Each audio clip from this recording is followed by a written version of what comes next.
Thank you, Father, we thank you, Lord Jesus. Lord, I worship you, I adore you. Kaya mo daw yung mga kiki. Kumuloy, kumuloy. Kaya ito, ipakaw. Ipakaw ang afro basis. Tui peo ko whailonga I makehe ki nao tōl I e whaki pale o e fini. I ka ia koe e pē ka kui ai pē mo ni ihi o e whanau ako ko nao pole I a e whatongia mātu aki mawhatukituki ko ia ke nao hoko ko e kau malanga. Ni I pēu nao ke ia ko e ngai api ako ka ko nao pole I a e whatongia mau inga koe ni ke nao hoko ko e tangata malanga pe ko e whewhine malanga I he tau wāwhe māu anoa. E ai moi pāle ki he toko taha lau ves lau loto tuki mua taha. Pe koe ngahi pāle koe ia o si teu I pē ke whakalangalangi I aki ai whānau ako. Pe moi pāle ki he Palestini o ngahi api ako. E whoaki pe moi pāle ki he tāhene lautoi tapu o e tau. E ai pe moi pāle ki he tamasi lautoi tapu o e tau. Pe koe ngahi pāle ko toa koe ni, o ko tau tui ko toa pē koe whakahonga ia pe moe whakaha, ki he ni I toko lahi koe ni o e whanau ako. Ai mau inga, ai ngau e lele o nau whakahoko, I ngahi api ako ko toa pē ko nau kau ki ai. E tō pe moe koloa pe me tahine whakalangi, tahine princesi Salote mafile o pilo levu tuita. Hoa koe ni koe hoa o e lotu whawheta ia o e otua I e ikuna o e tau whakaako. Pea e tatakia e he sea o e poate kau tā lauta I tapu atonga ko whaiwhi kau tau whawhiri ai. Ko e lea whamalo pe me he Palestinia ko e sea suesiriana tau ataina o tonga. Tā pe e kau me mipa o e poate ko whaiwhi kau toke tā mere ana pulo ka himi tuku. Whangia wanonga fulmaa fitu ves uruaki pia moe whaa. Ko ake sa whelotu aki tai Palestinian Club Lauto I tapu ai Tonga High School. Ko e kelesi pe mo whaiwhekau toke tā sela tau whatofua manu. Hoko atu pe mo e whaswhafonua. Pe ko e lava kakato ia ai polkalama o e whiawhini. O si mea heni ai whakawhi whalanglangi. Tā hene ko Princesi Pilolevu. Salote mafle o Pilolevu tuita. Kauma ai whaiwhekau. Toke tā sela tau whatofua manu. Pe ke nau tolko tope ai kau whaiako. Pe moe kau tiutau ngai api ako. Oku nau tataki ai ngai polkalama lauto I tapu ai ngai kolisi katoa. Ngai minitsi I meheni ko tau kamata ai polkalama o e whiawhini. Whatawa pe hange koe ngai polkalama ke ko tope ko tuku atu ke tau inasi whakatahai o tatau I he ngalo ea kau mafoki ai Facebook a. Tā whakasieni o ku ongo atu I he houani. Pea mo e whakawhi ki tau tol ki e polkalama. Koe ki polkalama whakalau maali e pēnia. Kene e hulu at ki tau tol. Neongo ku alo ke mamalu ai po uri kau tau kau whakatape I he houani. Pea me whalilotu. Whas mo e afi. Koe apasia ke Sihova. Koe polkalama whaki pale. Mo e lotu whakawhetai, ai whanau ako e kautaha lauto I tapu I tonga, I he ikuna o e tau whakaako o e wano. Mounga ki he loto, e behe whoki ki a mau he tāpu aki, pe a mohama tāpule. Tape a mo e tangata eiki Palestine mālolo, whaiwhakau toke tā ariwhareti malakai mone.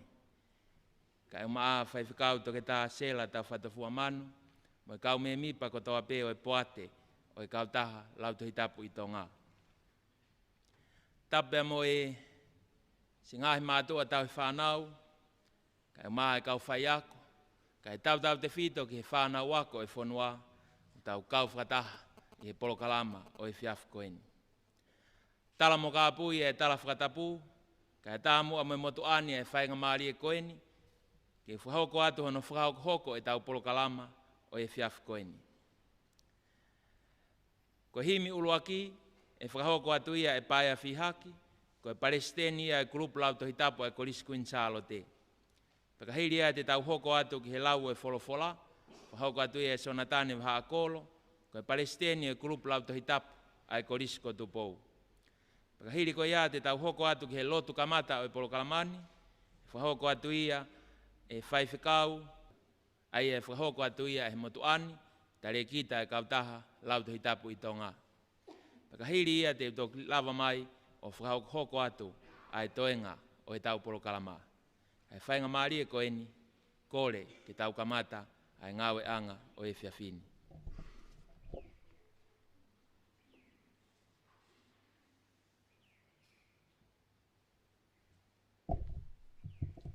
I me kamata ke Polokalama whakpale ki e whiawhini, ono ngea au whango fulma nima himi, ono whanima kataka mo mea ke tau iwa. O iau ai o whae o tua me e kamataanga, ne ongo pea e mamau lao a iwi mo a tama, ka pusi pe ka tala ofa e oko mai kuonga, ko iwi e a setane e whakangata-ngata.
Mesfa osi, whawhetai ko tala ofa, ko si sukalaisia, kei aho ne alo iai, ko mol malu ia, ne osi ai ai fupo uli, o loto tua tamaki, ne hopo ai ala amo oni, o whakamanaki.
Sa me whawhetai o e whiawhi koe. Tō oia mi he uanga fulu mawhitu e ngāhi sa me. Te uka matalau mi hono uluaki o e vesi, o tuku ki hono whā. Pea uhiki mi ai i e hongo fulu mātolu, mo e hongo fulu mawhā o e vesi. Ua whitu e ngāhi sa me, ruaki ki he whā, hongo fulu mātolu, ki hongo fulu mawhā. Ko e mea a te vita, ai a kupehe hono hiki. Ko si hova a hoku māma mo hoku whakamoui, te umana wahe ki a hai. Ko si hova ai kolo o eku moui, ko hai te u te teki ki ai. I he unu ke a te au hakau whai kovi, ke kai hoku kakano, ai whai mai hoku kau whakamamahi mo hoku ngāhi whiri, na anau homu pea tō. Ne ongo e no fōi mai hakonga kau, ko hoku loto e kai mana wahe. Neongo e tō kia te awa e tau, nā moia teu whalala pe. Kua ukore mea sihova ha mea pe taha, ko ea pe teu kumi ki ai, ke unofo i he whare o sihova, i he aho kotoa o e ku moui, ke siofia e whakaofo ofa o e eiki, mo whakalaulau loto i hono palasi, vesi hongo fulu maa tolu, ka ne tae oua e kutui, ke mamata ki he lelei o sihova i he whonua e moui. Nofo o sio ki he eiki, whakatoa ja ke tānaki e holoto haiwi, talatu nofo o sio ki he eiki. Amen. Ko e lotu pia mo whaiwhika o sela tau whato fuamano. Te tau lotu. E o tua mafi.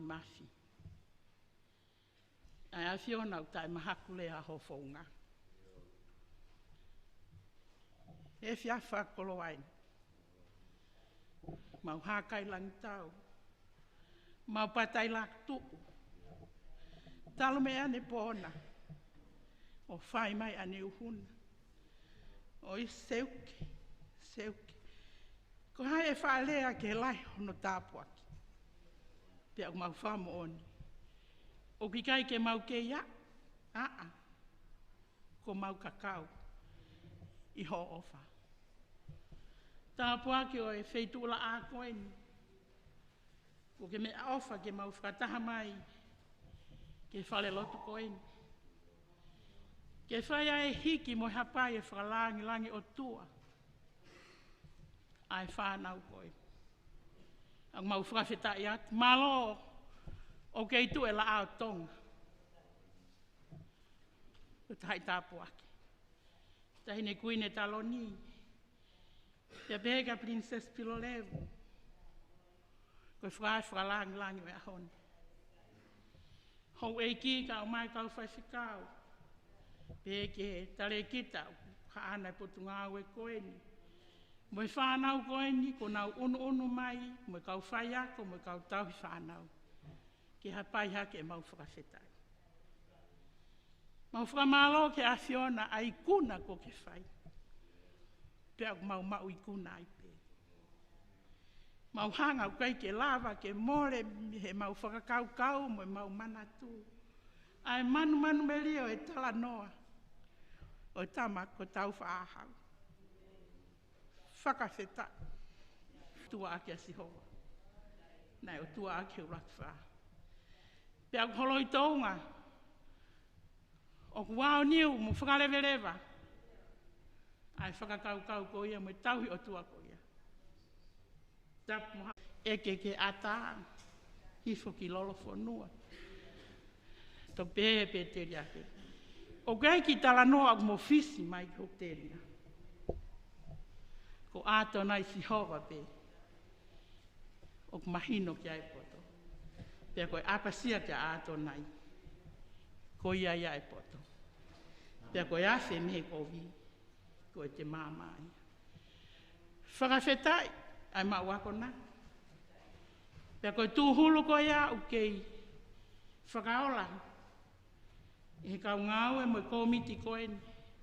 Ma ai whanau koeni. Mole ke mama. Ha amautangi ki hatoi mea ku opea. Ko inasi he mama ko huelo o ou. Ka ko inasi he ofa mo apasia.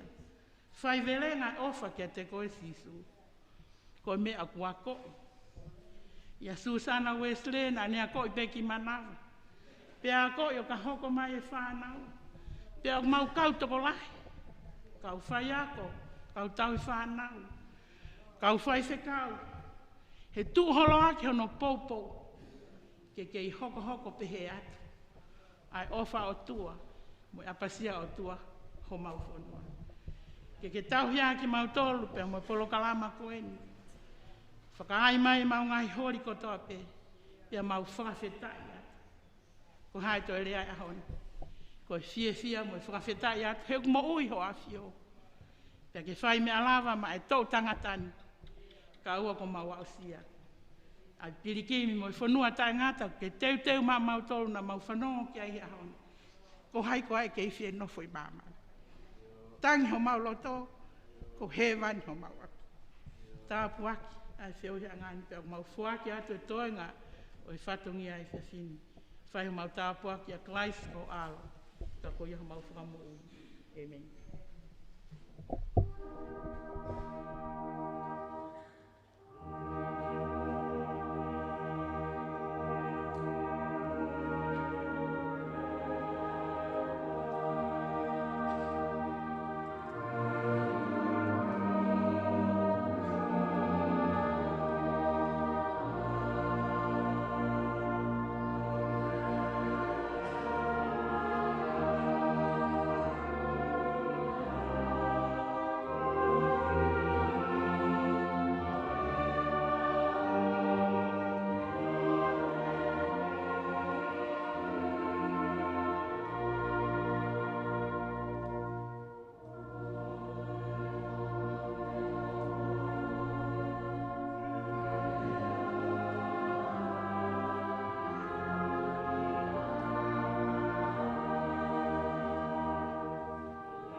Kore peke u whatapu ki a whia e tuanga ka tamai, alo me lau maari e maani oni, i he whia e whakaloa kaini.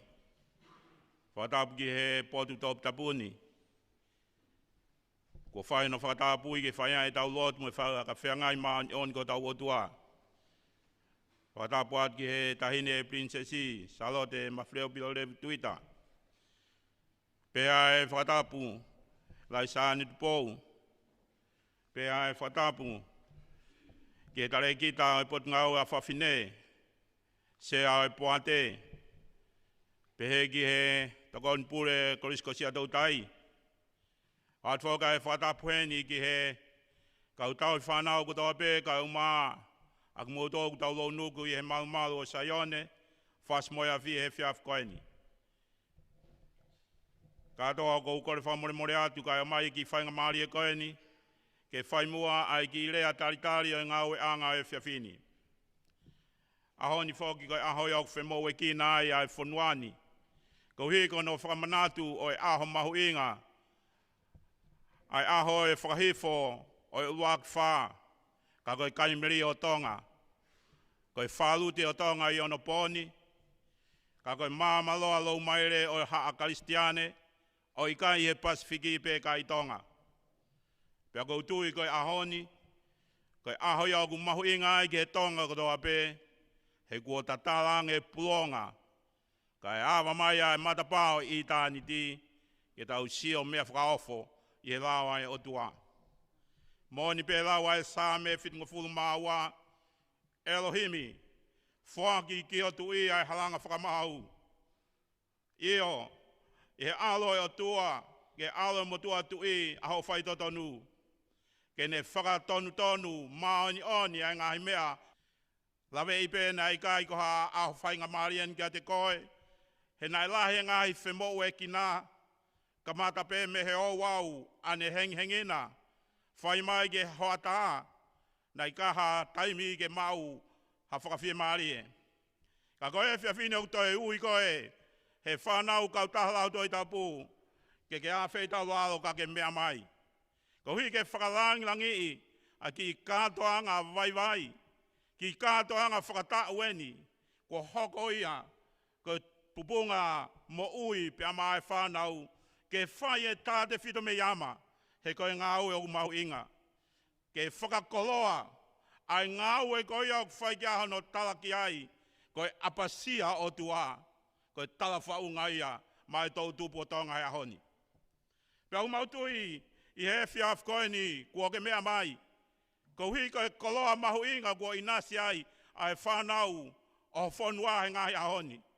Mau tā iri pē i he moko hono ea, i he angi iki a hono matangi, ka oku masiva ho maulu o tō, ke oa ke wheitu una ai whakawhetai, koe hui, koe tuk whanua kua whai, pia me tau mua o maulawe monuai.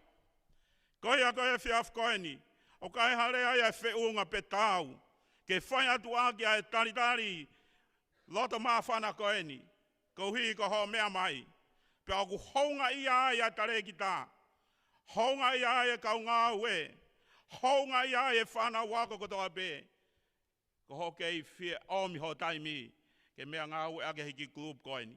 Mau ilo pēo kai ko luak taimi en, lahi ngahi taimi ia, mo ngahi whainga maari e mau whaui no ati o a Fiona, ke whai ho mau whakakoloa, kai mooni ai punake. Ke omi pē, hange pē tofu e mau whai, koe kore whanau ke whae. E pehe pē ho whakai, si a mau tau whakatangi atu.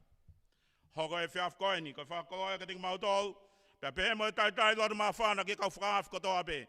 Ko mou mea mai he whiawhini ke tau whakakato, a ki polokalama whakatau koe ni. Hange koe aku mou mea i kua lawa e ngahi tāna aktuunga ia, ai ngahi a ko. O mien ke ao whangatuku aki, ai pai mai ho mou loto, koe mo ui apasia, ha taha o whalala ki he otua.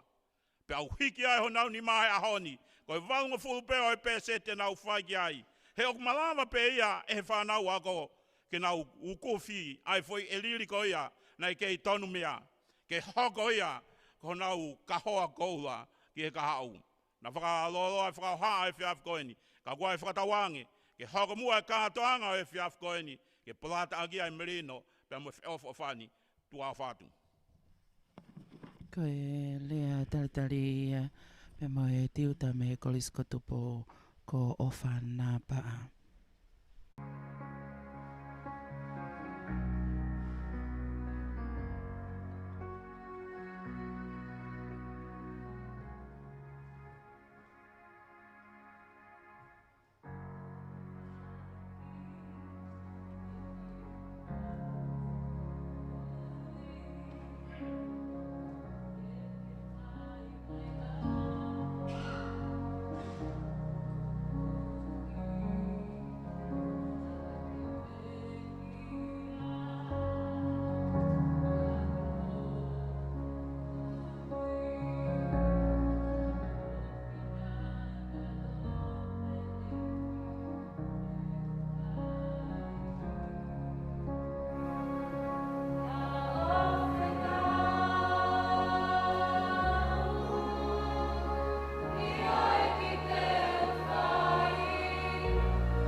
tape mo ya fio e tuai o tau loto ngā.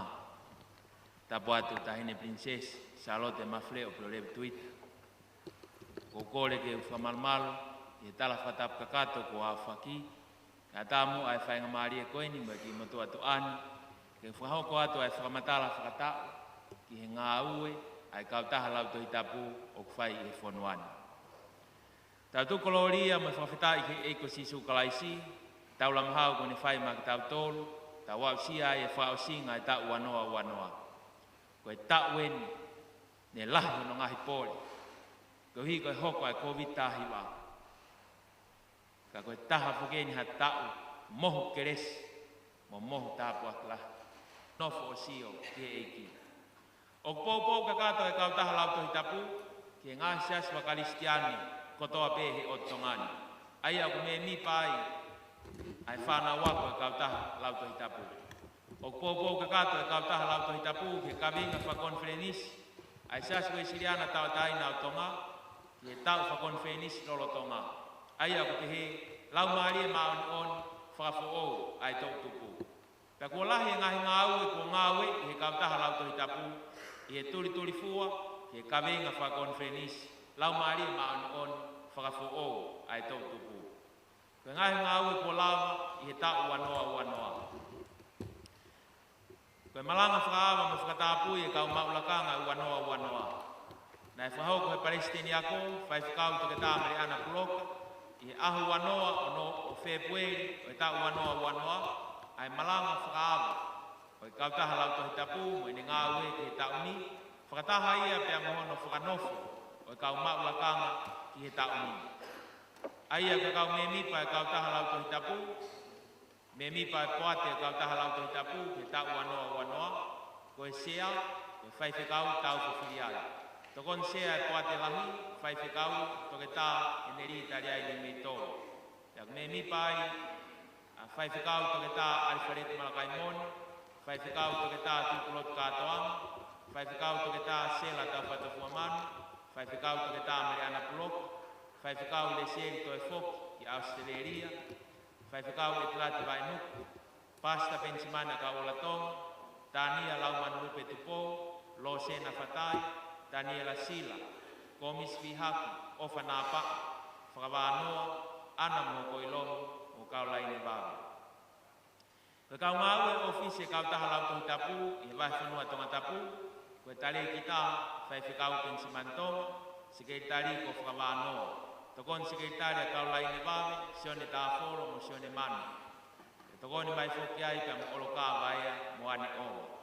O ke ai pia mo e waa whetutake ofisi, toa ngā ia e mere seini kulu kwen, pia me Australia, mo salanawe o riveti hori me New Zealand. Ka kau ngā ue le vai ofisi e lau tohi tapu e vai whanua wawau, ko e tare ki tā ko pensimantonga, ko e sekretari, e vai whanua wawau, ana mo hoko i lomu, pia ko ai mono kau tokoni ko siutaka fuskata, le sieri lomu mo apirisi mau. Ka kau maulakanga le vai whanau ako, whakatoa e lau tohi tapu, ko e Palestine whakatoa o e lau tohi tapu ke tauni, whanau ako, sonatane waha akolo me kolisko tupou. Tokon Palestine whakatoa, ko Akesa, whelotua aki, kawa whono atutai, me Tonga High School. Sekretari whakatoa o e whanau ako, Jennifer telefoni, me Tonga High School. Ka kau Palestine e ngahi kulupu, o ngahi apiako ki he tauni. Tonga High School, Akesa, whelotua aki, kawa whono atutai, Form 7. Kolisko insalote ko Paia Fihaki, Form 7. Kolisko tupou ko Sonatane Vahakolo, Form 6. Kolis tonga ko Filifono Fonohema, Form 5. Tupou Tertiary Institute ko Daniela Halahuni. Kolis Fafaya ko Soape Junior Langi. Ya kai me kulup makehe ko Fikau Wau, ko ane ova. Ko e tokolahi e kautaha lau tohi tapu i he ngahi ako anga. O glotonga me mipa i he kautaha lau tohi tapu i tonga, ai apiaku whakatoa e taha fitu. Mo kau me mipa whakatoa e toko wafe tupu. O kau ki ai a tonga tapuni, wawau, hapai, pia mo ewa. Pia ku lele i a ngahi polokalama e kautaha lau tohi tapu, i tonga tapu, wawau, hapai, pia mo ewa. Pia ku ai pia mo visone, ke a watu ki niwa top tapu pe mo niwa fo o aia ko ngahi ako anga e hongo fulu maafitu o ku kau ke kau taha lau to hitapu aia ku iai ai Tonga High School kolis ku insalote kolis ko tupou kolis Tonga kolis Tailulu sa antelu tupou Tertiary Institute kolis wafai ako University of Pacific Saute pe ko USP ko ngahi kulupu eni i tauni i Tonga tapu i vavau o kia e vavau high school mai le fihi mo sirik tapu mo apia ko mama anga o sias to kai kolo ia kalaisi i vavau ko hapai o kia e hapai high school mo tau fahau mo pilo levu i ewa o kia e ewa high school kolis ho fanga hau pe mo kolis ngou e ko hango fakatoa ko apia ko ni tahafitu o me mipa i kau tahani ko taha ngahi i kuna mo tapua ke tau koeni ko lava ke fokotu e va fo o e kau taha lau to hitapu o iai hono office ko fokotu i e vai fonua vavau ai aku tu i masila mea ne ia vavau i he kere o si kai ha tari folau fuskata mo se taita fuskata en kamata ai pe ngau he tauni ai sekretari ko ana mo koilomu pe tokoni ke ai siutaka fuskata le si lomu abrisma ai aku na tokanga ki ono whakalere e ngahi polokalama e kau taha lau to hitapu i vavau. Ko lava fok mono fotu ha komiti pule, ke ne toa ngai e ngau e kau taha lau to hitapu i vavau. Ai aku sea mo taki ai o tangata eik whaifikau sea e vahi whanua vavau, tui blot wharetau, mo whaifikau liwak fungarei, pe aku iai foki pe mo whaifikau olimpino kioa. Pe pehe ke whaifikau e ngopotunga aue, se aswe siranta taina o tonga, tui halangi e whinau. Ko e polokalama siua, ki ngai apia ko lautohi pule anga, me ngahi ako teu a siasu e siriana taina o tonga. I he tau ni, ko hika ngai whakataptapu e COVID tahiwa, na kai lava e polokalama sipoti, akapulu, me ngahi polokalama anga maheni, whawhahoko he ngai korisi, me ngahi apia ko, me kau ai be, me ngahi polokalama whakawike, o e kau taha lautohi tapu, i hono tolo i whakataimi, ko hika e COVID tahiwa. Me mahina ko maasi, o au ke mahina ko siulai. Nai malawa i he tauni i he palani ngā aue e minista ako, o mna po siau savareni, me potu ngā aue ako e pule anga tonga, ke lava atu e tare kita e kautaha lautohi tapu, pensiman tonga, mo hatimi me kautaha lautohi tapu, o whakahoko ha polokalama whakaloto lahi, ke longa i whanau, lautohi pule anga kotoa pehe o tongani, ke owa na uesia whakaeongo mo whakalau maari ai nau ngahi mo ui, ko hiko e ngahi whakataptapui o COVID tahiwa. Nei kau ke timi ko ni a pensimantonga, whakawanoa, kau laine vave, ana tangtangi, pe mo Winston Kaihau.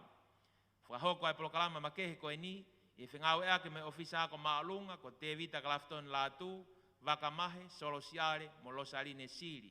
Pe me waa ngā ue, ke ngahi, whakalerei o ngahi waa whakaapi ako. Nei malawa ke whakahoko ai polokalamani i ha wike e ono.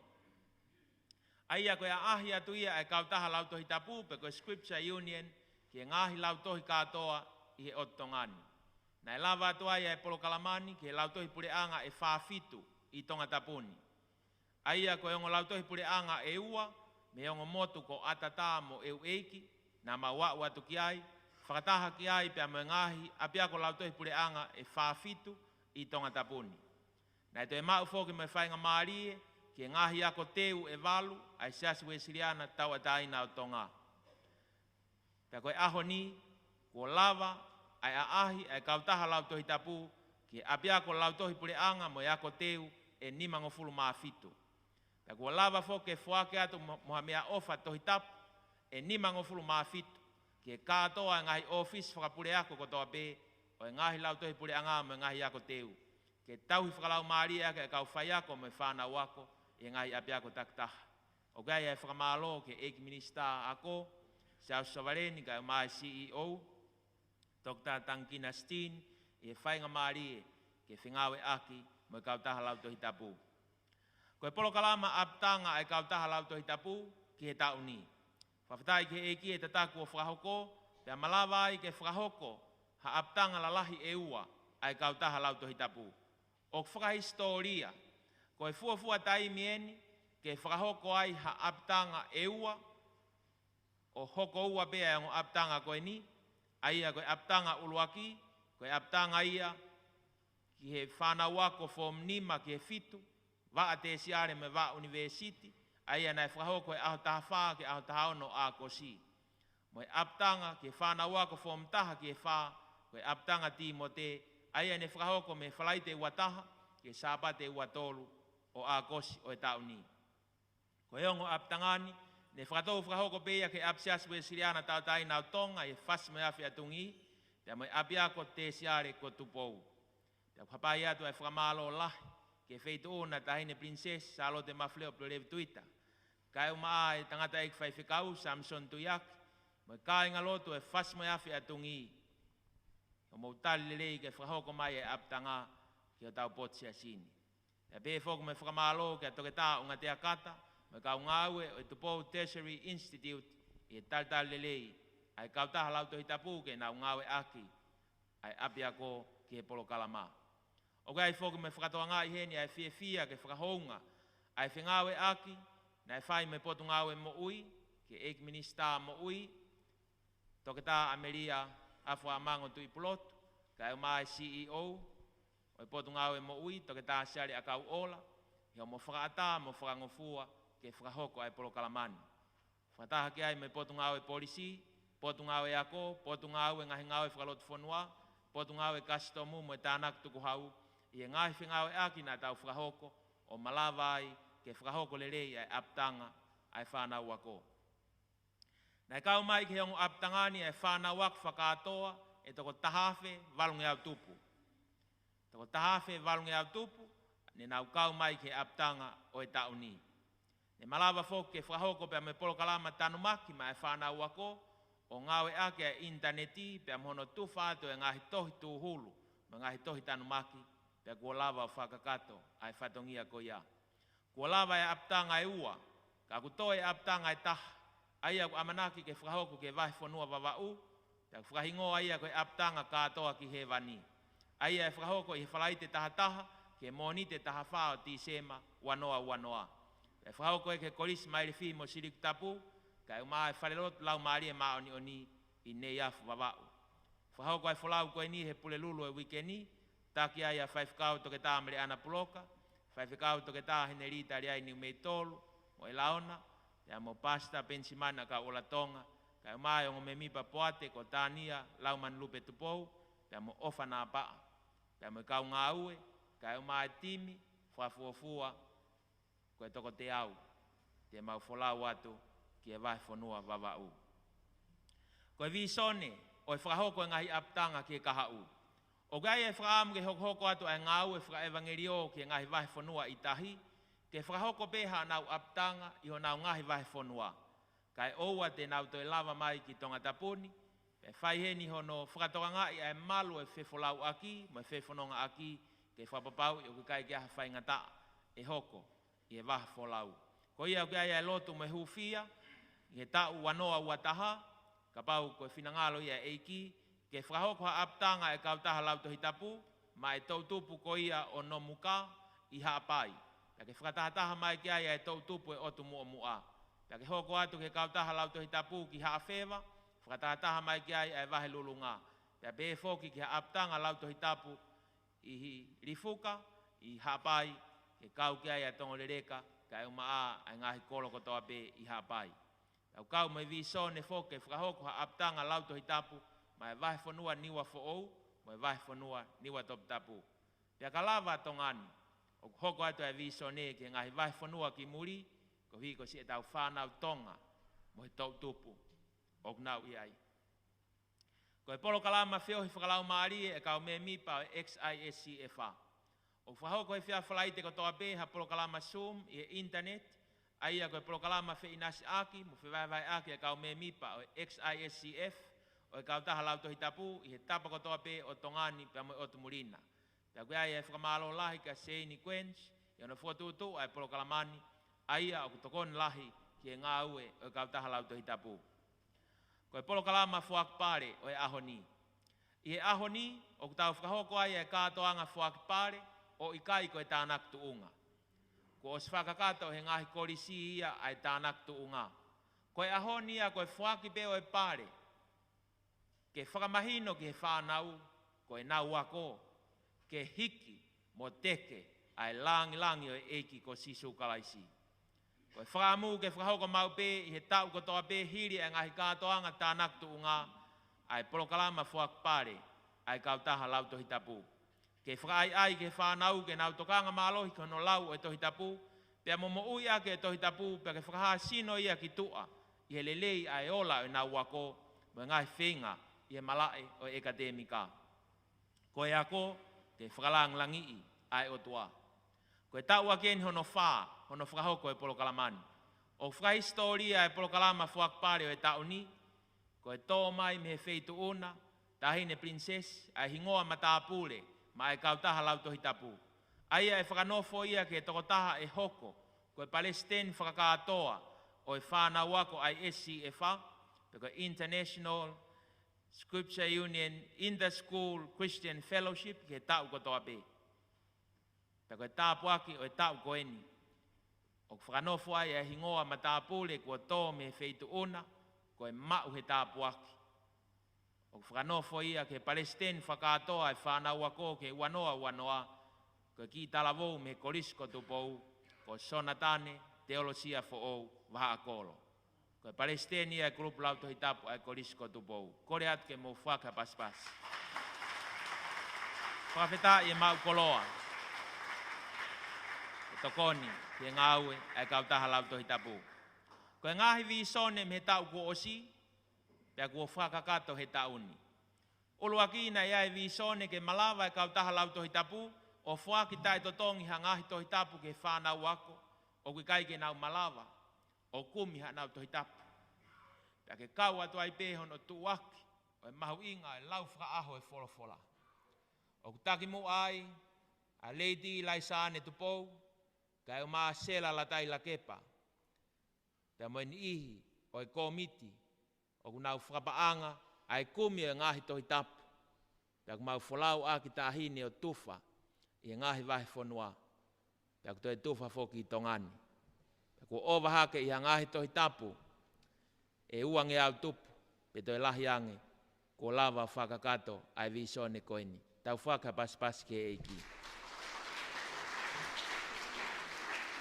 Ko no ua e visone me tau ko osi, ke hoko atu e whepoupo waki me kau whai ako, ngahi mātu a mo e whanau ako, ke teke ai ako lelei e whanau ako, ke whakalanglangi ai otua, i ola lelei e nau wako whakaekatemika. Ko e visone koe ni, o tau toi whakakato pe ia, i he polokalama whakpare o e ahoni. Tau whaka pas ke eiki. Ko e visone hono tolu, ke whakotuu hakau volunteer counselor, pe koe prayer intercessor me he kautaha lau tohi tapu, ke ngahi api ako kotoa pe ai pule anga i tongani. Te nau fie mau ha tokon whakalau maari i e lotonga ai wike.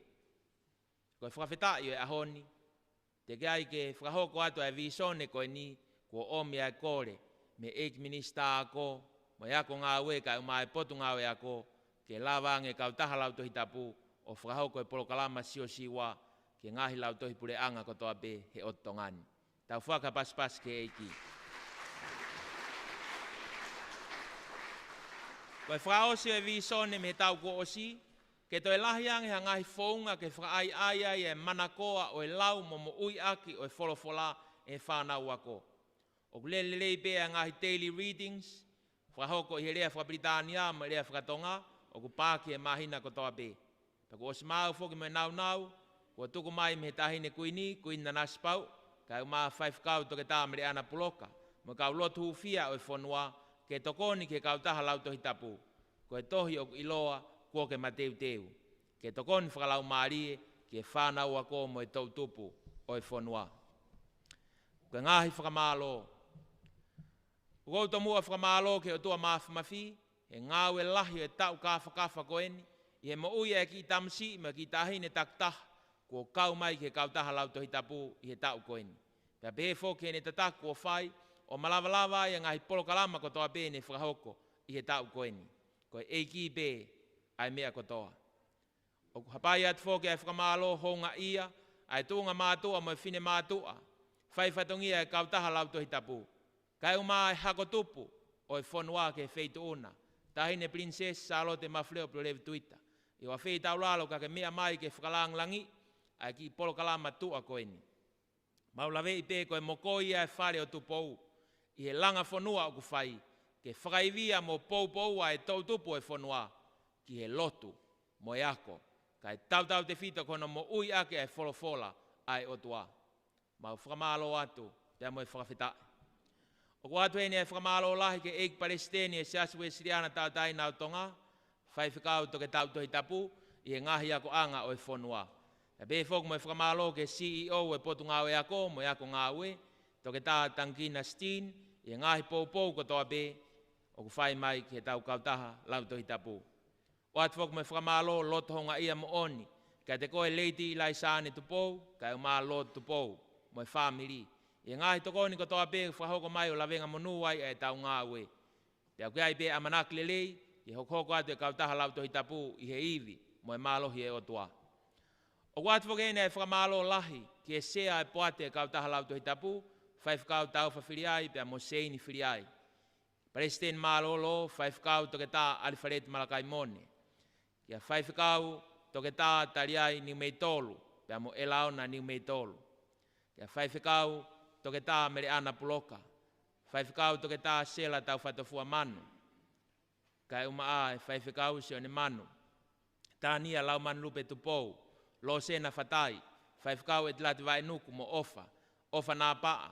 Ko miswi haki. Tā nia la sila. Kai uma e kotoa e kau me mipa e poate e kau taha lautohi tapu i tonga. Malo lahi. Ho mou ofa ki he eiki. O watu whoku me whakamalo ka te koe. Tuna mai langi likiliki. Mo e kau taha tofa Ramsey Shipping. I ngahi tokoni ko toa pe whahoko mai ke mau whefolau aki. Pau amanaki ke mau folau atu ke vahe whanua wawau. I he kau taha wakatahi koeni ai tofa Ramsey Shipping. Whakamalo atu he ofa mo e tokoni. O atu whoku me whakamalo lahi ke a viola ulakai. Me kau ngau e leti o mo e televisione tonga. I ngahi whingau e aku o tau whai he tau koeni. Pe whoku me whakamalo lahi ka te koe makatohi mo Katarina tohi. Mo kau ngau e leti o FM a walufitu po ini ma. Mo wanga lelei ka whamafola atu e polokalama e ahoni. Ke inasia e kakai o e whonua. Pe whoka e whamalo lahi ka te koe kea tau kolo. Mo Paula moi moi. Hano wha live stream atu o e tau polokalama. Pea koe ahoni. O ku live atu mo e polokalamani. I e Facebook. Pea mo e interneti. O ku atu whaken mo e whamalo ke a whaifkau le sieri to e whoki. Mo e whamiri ki ken pela Australia. Mele seini pulu kwench, kai uma Albert mo Ethan mo e family me meripoane Australia. Whaifkau si mo te whinau mo meripo tere whinau mo e family. Anatine manoa mo e family. Whaifkau Primsorno, Matalave mo e family.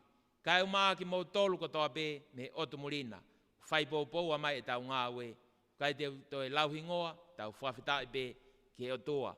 Ngai tokoni ko mo whai mai.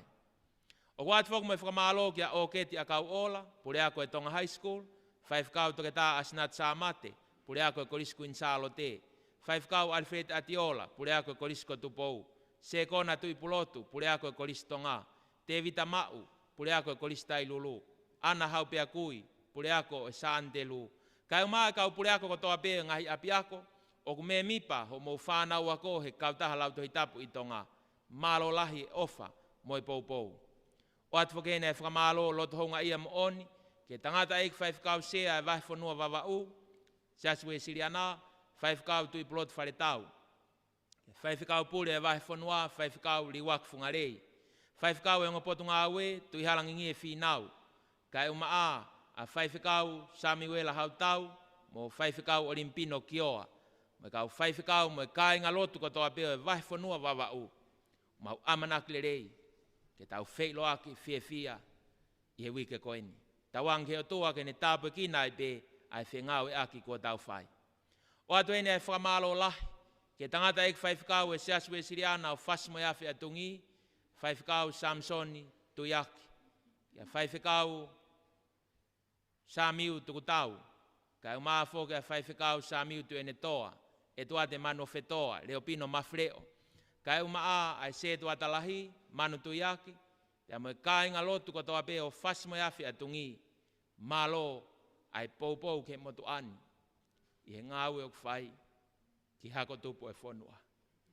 Pe kai ngālo ai ke o atu ma whakamalo lahi, ki a one lua tuiaki, Kai umaa, kei nangatai, mo kau wako tapu e tākanga tapu o fas mo afi atungi, malo e fua mo hu fia o ngā ue o kau tahalau to hitapu. O atu foke whamalo lo tohunga ia mo oni, ke kau Palestini me kau maulakanga ngahi apiako to api o kau tahalau to hitapu, malo o pito mo taimu a he tāsi pinga lelei mai eiki i e lotu mo ako ku mo whakahoko. O atu foke me whamalo lo tohunga ia mo oni ke kau ngā ue o kau tahalau to hitapu. Kia te koe whakawanoa, kau laine vave, sione tāwholo, sione manu, ane ova, olo kā vaea. Pea pē foke si kau ngā ue, me ofise kau tahalau to hitapu, ke vai whanua wawau. Ana moho koi lomu, si utaka fuskata, le se lomu mo aprisma.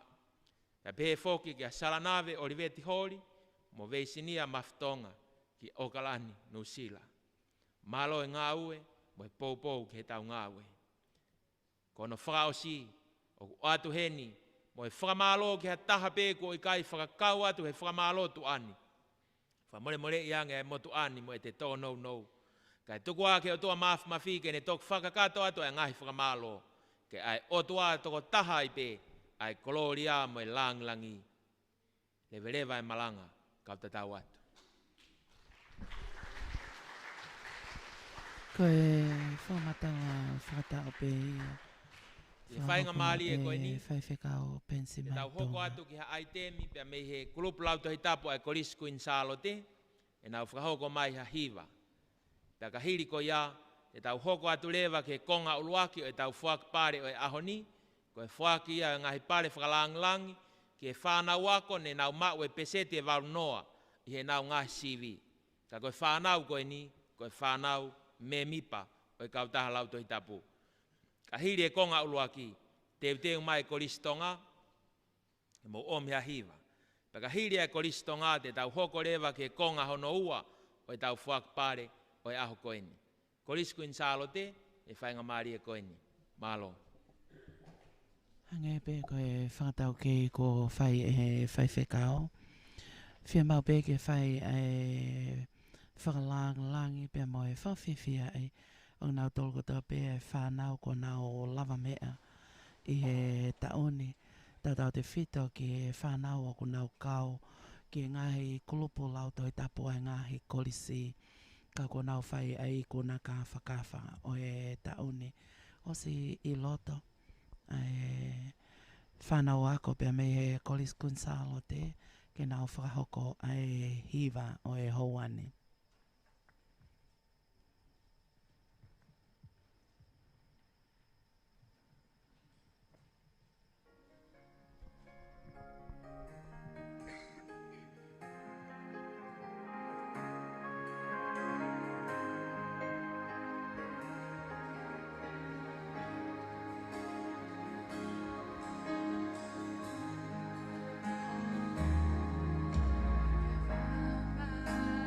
La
Fio e tō mafi i o tau lotolotonga. Tap mo e tahine whawhalanglangi o katoanga, tahine prinsesi Salote Mafileo Pilolevu Tuita. Ta koukore ke u hufanga i ngai tala whatapu ko toa pe, ko kamata aki ai Polokalamani.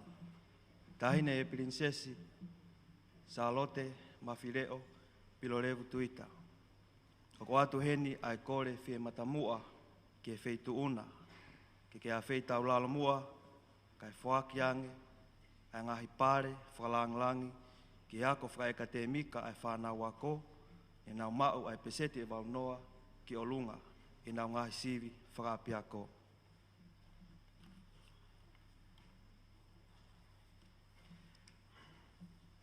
Ka ngahi pare o ku whaaki i he whiawhini, te tau kamata pepe me le volo o Form 1, o whaosi ki le volo o Form 7. Form 1 ai kolisi Queen Salote. Vika whalau mo e tui. Home Economics, pesete waunoa.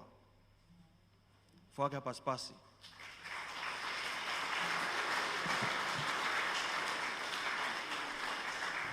Whana fotu veikoso. Music, pesete hiwa wha. English, pesete waunoa.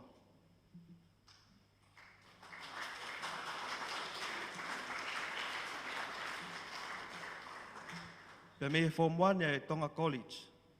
Kolosina, Vainikolo. English, pesete hiwanoa. Creative Technology, pesete valua. Pe me Form 1 e Tonga High School. Fifita Siri. Movement and Fitness, pesete hiwanoa. Lesoni lia whakatonga, pesete valfa. Paulo Ari. English, pesete hiwanoa. Tonga Society and Culture, pesete valtolu. Lesoni lia whakatonga, pesete valtolu. Uheina Halapua. Movement and Fitness, pesete hiwanima. Lesoni lia whakatonga, pesete valfitu. Science, pesete valnoa. Arisa Tamoi Peau. Lesoni lia whakatonga, pesete valtolu. Kulaia Wharewai. Lesoni lia whakatonga, pesete valua. Manu Fetoa. Lesoni lia whakatonga, pesete valnoa. Joshua Poloniati. Lesoni lia whakatonga, pesete valuono. Tonga Society and Culture, pesete valnoa. Ke ngahi pale ke le volo e Form 1 e kautaha lau tohi tapu, o whakia e sea o e poate, e kautaha lau tohi tapu, whai whikau tau whawhiriai, mo seini whiriai, mo e whamiri. Whataha moia e ngahi pale tohi tapu, ko whaki e kauhiwa e kakai whiwhine, siasu e siriana tau ataina o Tonga, whas mo e awhia tungi. Te hoko atu ke le volo e Form 1, pa me kolisi Queen Salote, whipe katoa, e sonia whatonga pesete valtaha, mathematics pesete valnoa. Ana Talasinga, Science, pesete vautolo.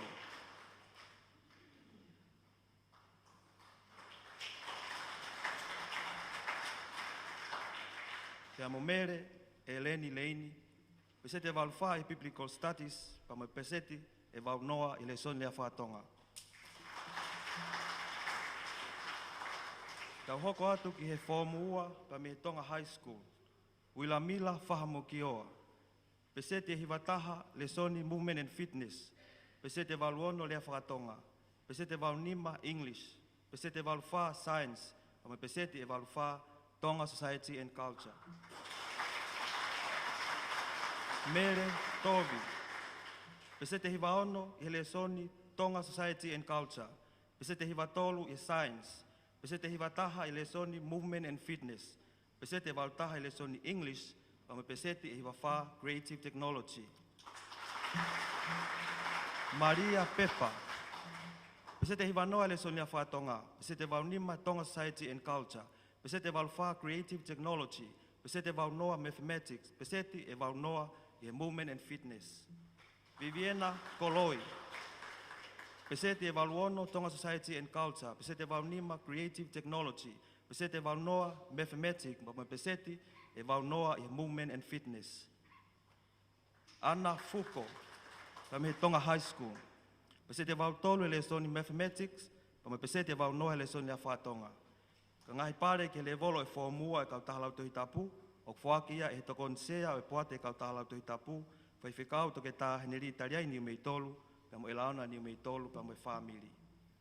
Form 3, pa me koriskuin sālote, a te laite tahi. Music, pese te wau fitu, biblical studies, pese te wau taha, pa me science, pese te wau noa.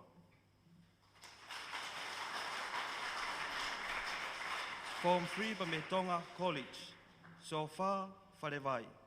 Pese te wau ngofuru maa walu, e le sonia whātonga.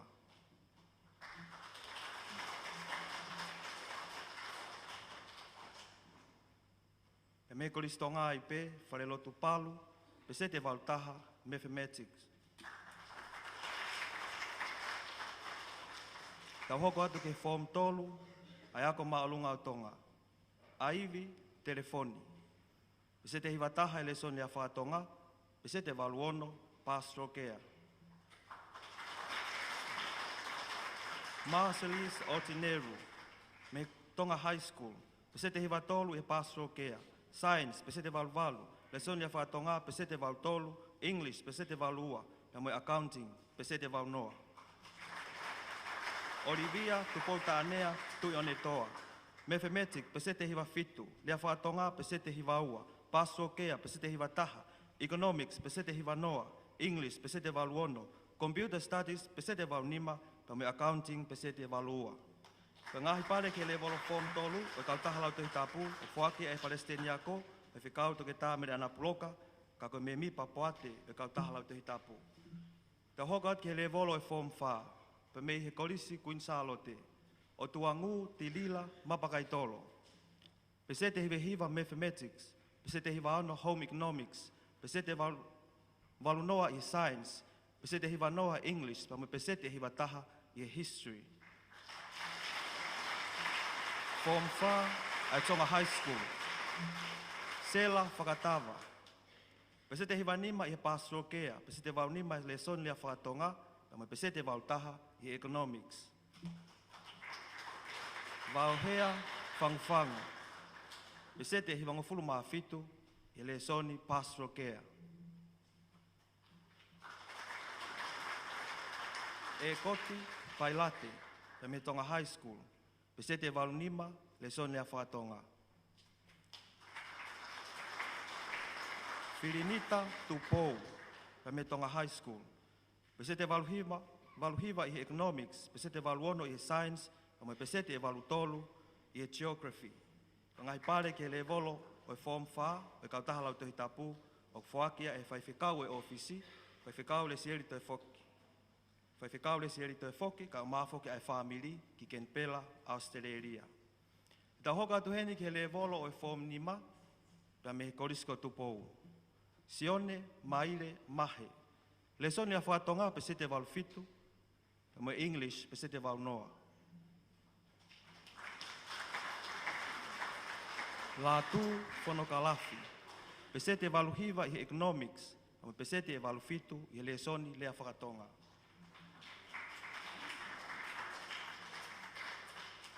Ta hoko atu heni ke form 5 ai koriskuin sālote. Orive, Wilhelmina, Tukutau. Pese te hiwa walu i history, English, pese te hiwa ono, accounting, pese te hiwa ono, mathematics, pese te hiwa noa, biblical studies, pese te walu hiwa, computer studies, pese te walu ono, pa me le son lea whakatonga, pese te e walu ono. Ko Wilhelmina, Orive, Wilhelmina, Tukutau, ka tuki mu aia i form 5 ai koriskuin sālote, ta koe tūki mu aia e sivi maa maloa ai form 5 ai koriskuin sālote ke ta ua noa. Tau hoko atu heni ki he form 5 ai Tonga High School. Mereane, tu ifua, tu ionetoa. Pastoral care pese te hiwa 5, le sonia whakatonga pese te hiwa taha. Biology pese te walu ono, e mo English pese te walu wha. Xenofoni taione, e me Tonga High School. Pese te hiwa ono le sonia whakatonga. Pastoral care pese te walu ua, English pese te walu taha, pa me computer studies pese te walu noa. Ka ngahi pare o le volo form 5, e kau taha lau tohi tapu, o whakia e me mipa o e kau taha lau tohi tapu, mi melipoane Australia, ko merese ni pulu, ka ma ai family. Ta hoko atu ki hele volo o form 1, pa me kolisi Queen Charlotte, sapi manu, pesete vaunima i he chemistry, pesete vaunima biblical studies, pa me pesete evalua i le soni lea whakatonga.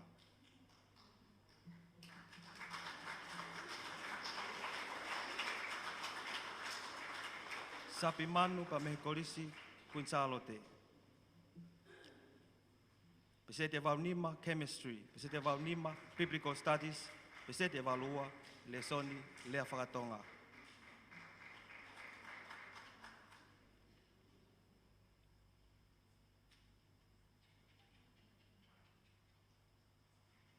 Kore ki tau te whaki hapaspasi.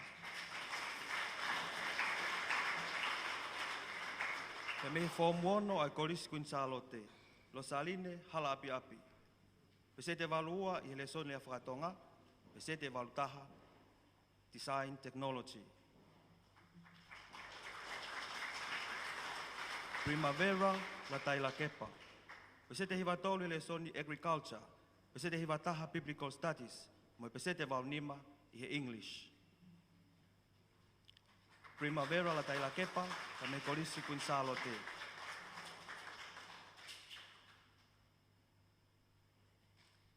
Luisa Violetti.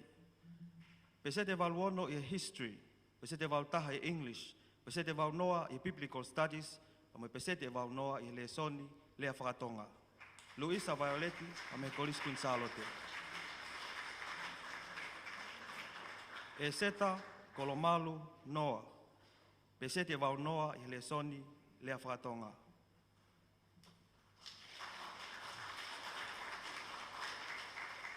Tau hoko atu ki he form 1 ai koristonga.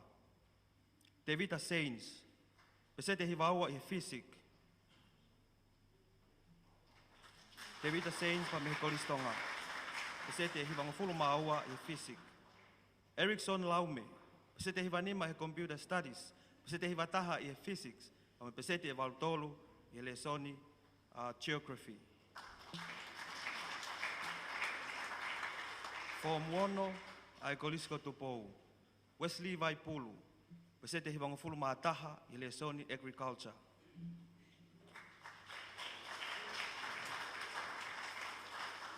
Kereveni Boni.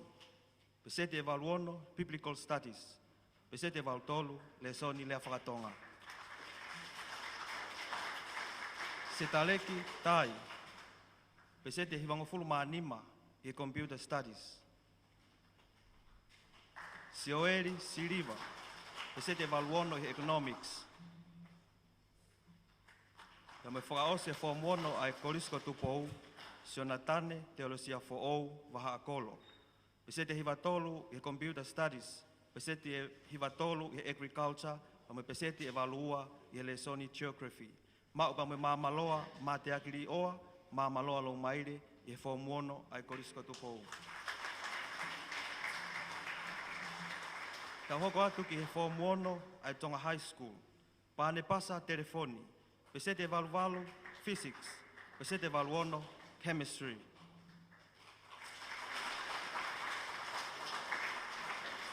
Losaline Mataere. Pesete valuhiva history, geography, pesete valuhiva English, pesete valuono mathematics, pesete valunoa. Ariana Whakahau. Pesete valungofulu i he English.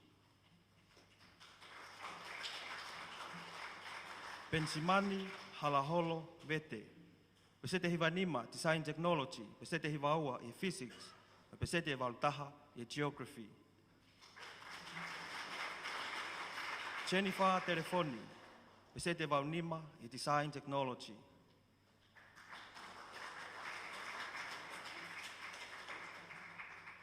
Mere Hungalu, me Tonga High School, pesete valua i lesoni e geography. Wigelotu to ia, pesete valunima i computer studies, pesete valfa i lesoni lea whakatonga.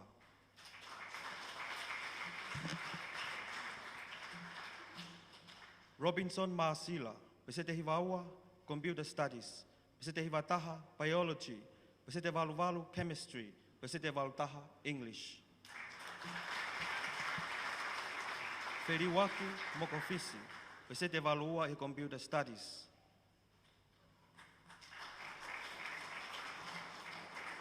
Ayoema Varita. Pesete hivafa e Computer Studies, kama pesete evalua e Physics. Olivia Ika. Pesete hivaua e Biology, pesete valuhiva e English, pesete valunima e Chemistry, kama pesete evalua e Accounting.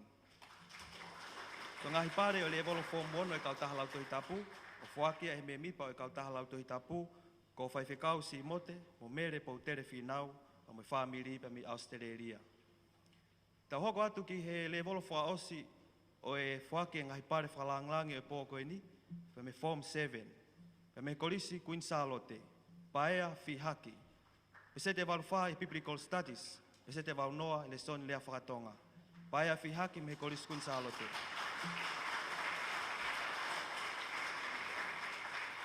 Nunia to ia. Pesete valu i le soni lea whakatonga. Pesete valu fitu e tourism. Pesete valu noa e geography. Pesete valu noa i he English.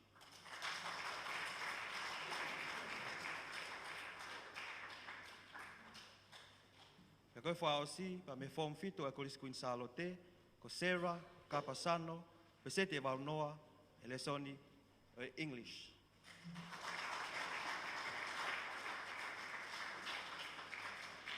A mei he form fitu ai koristonga. Filifono fonohema. Pesete vau tolu le son lea whatonga, ma pesete vau noa i Computer Studies.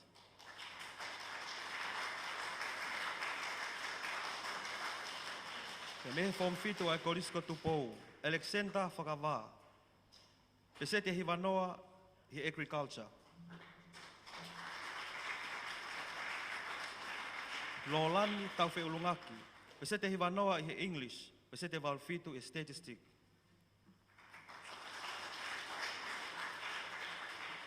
Tau hoko atu ki he form fitu ai ako maalunga o tonga. Shona se kona. Pesete valwha i he Computer Studies. Pesete valtaha i Accounting.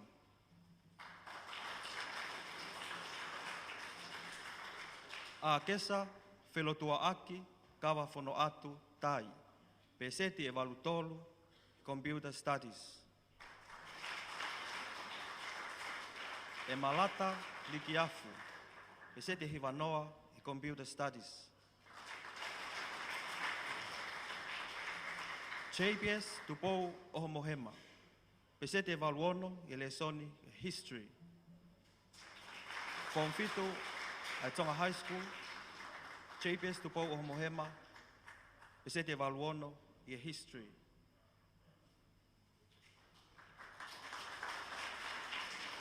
Whahina whonua, pesete hiwataha i History, pesete valufitu Computer Studies, pesete valwha Geography, pesete valtolu Tourism.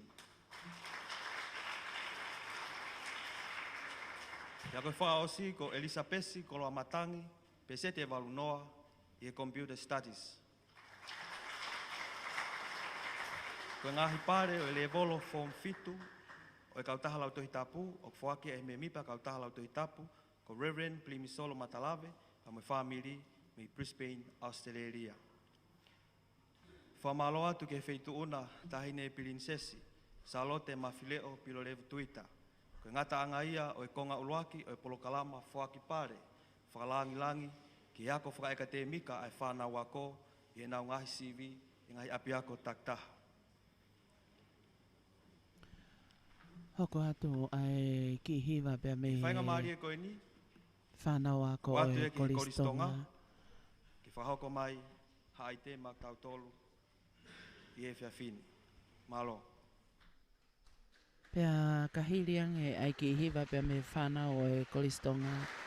Toi hoko atu ai whaki pale whakalangi ki he kau tuki mo au e ngahi api ako ki he wanoa mā wanoa. Peko ki nau tolu nā nau tax he ngahi api ako. I loto ai whanau ako pia me koristonga. Taki mai e toko ni matapule lahi ko Filifono Fonohema.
Malo atu ke kolisi tonga whakakato e hiwa.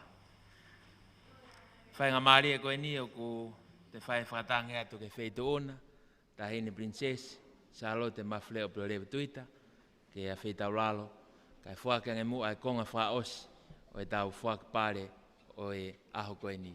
Ka taki e ngahi mātua me kau whai ako o whatoanga iange, ko ngahi pare ko whuake e whiawhini, ko ngahi pare bena e o mai ho mou kau whai ako take scripture unioni. Ko ngahi pare ko mau whuaki, ko pare bea ngahi maka bena e o mai bea mihe kau whai ako, ko iai ko whaambe ke whatoanga iange ia i he whiawhini. Ko e whainga maali e koe ni, whai e whakatanga atu ke whaituona, tahine princess, mamore more, ka tau hoko atu i he whuak pare aho koe ni. O hanga he kau taha lauto hitapu, o whailongai, a ene whanau tama, o hoko ko e kau matapule lahi, i he ngahi korisi. Tau kai ki mea ofa heni, whuaka atu ke kau matapule lahi. Ko matapule lahi o e korisku in Salote, ke tau wanoa wanoa, ko mere ofa lau pea alu, me mipa ia o e kau taha lauto hitapu. Whaka pas.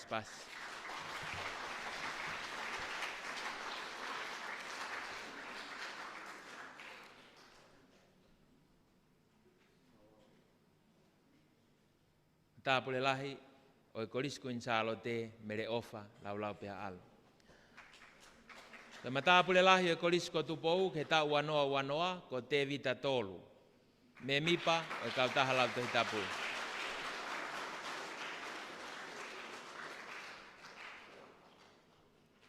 Koe matapule lahi mo e mawhito ki mana mo ui o e koristo ngā ke wanoa e sioni pāhulu.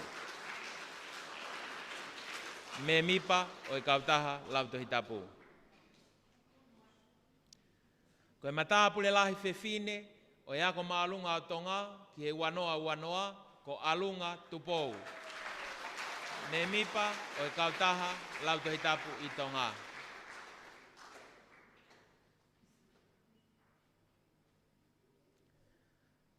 Ko e whaosi o e pale ke kau matapule lahi, ko e matapule lahi tangata, mo e mawhita e uruafi o e Tonga High School ki he wanoa ko Jabez Whaivalu tupou o Mohema.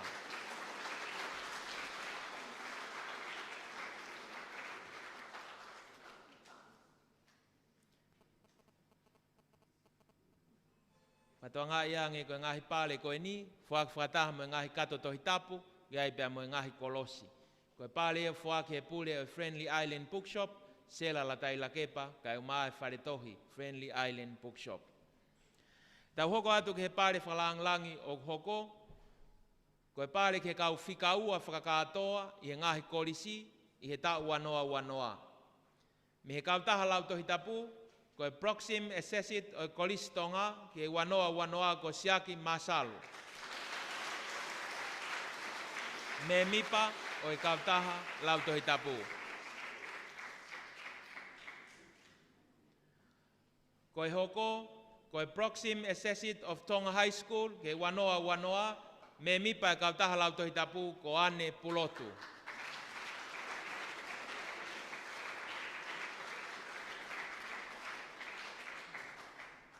Ngo pare koe ni, whakia e mereseini pulu, ka e maa e whamiri.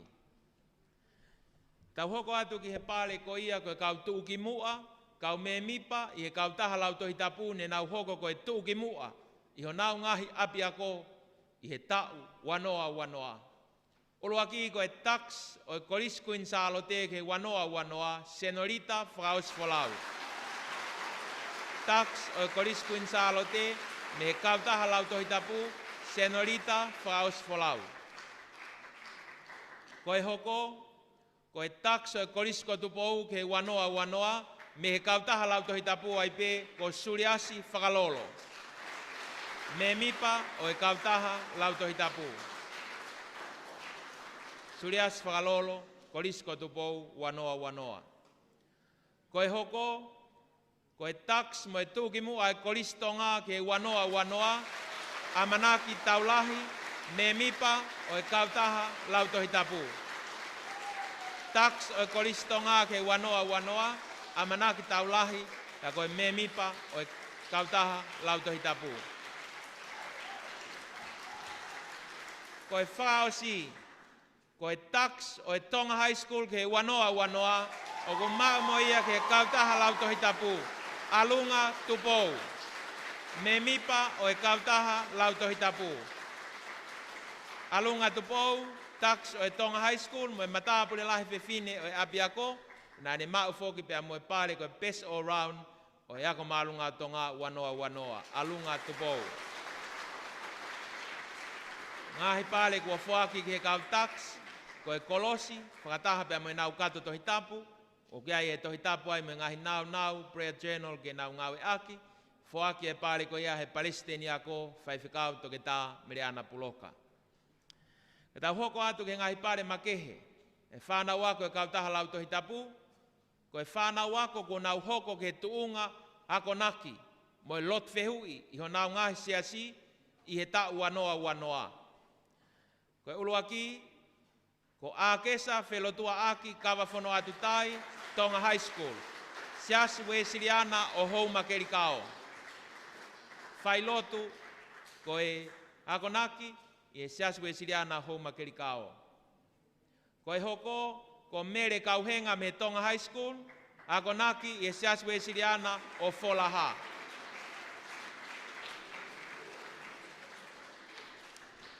Ko e hoko, ko e malata likiafu me Tonga High School, tuunga akonaki, siaswe siliana o maufanga. E malata likiafu, akonaki, mo e lot fehu i he siaswe siliana o maufanga. Pea ko e whao si lewa, o e nihi ko na wau ke tuunga akonaki, mo e lot fehu i, ko alunga tupou, me he Tonga High School. Siaswe siliana tawatai na o Tonga, o haawanga tolo. Ko alunga tupou, o kune lau tohi whakasāpate. To e whake a pasi ki he lau tohi whakasāpate. Ko ngāhi pare ko e ni, o whakia e siunipa moala, lo se tau ki uvea, vriam tupou, me kau fuafua me mipa e kulupu, whekau wau. Ko e hoko, ko e whānau ako, ko nau hoko ke tuunga, ko e malanga hoko, lolotonga e nau kei ako. I e siaswe siriana tau atai nau tonga i he tauni, nau whakauka malanga he tauni. Uluaki ko Xenofoni Taione, Form Nima, me Tonga High School. Siaswe siriana o Kolose, Vaini, Tonga Tapu. Xenofoni Taione, Form Nima, ka koe tangata malanga hoko, siaswe siriana tau atai nau tonga. Ko hono hoko, ko e Finemui, ko Kaloafu Finau, Form Fitu, me Tonga High School. Fefine malanga hoko, o siaswe siriana tawatai nau tonga, o tuata ki langi. Kaloafu finau. Ko e pare ko ia ku whakia, e tangata eik Palestine malolo, whaiwhikau toke tā alfareti malakai mone. E tau hoko atu ki he kau taki, ko e kau Palestine ia ngahi kulup lau tohi tapu, ki he tau wanoa. Korisku insalo te, ko e Palestini o e tauni ko paia fihaki. Ne toa ngai whakalau marie mo te taki ai whanau o e korisku insalo te. Ko e Palestini o e koristonga ke wanoa, whirifono, whonohema. Ko e taki e na e kulupu, lau tohi tapu, ai korisi tonga.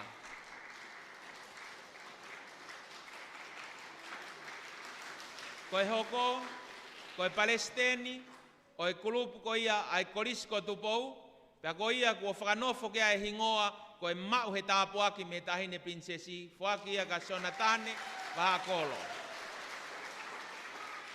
Korisko tupou.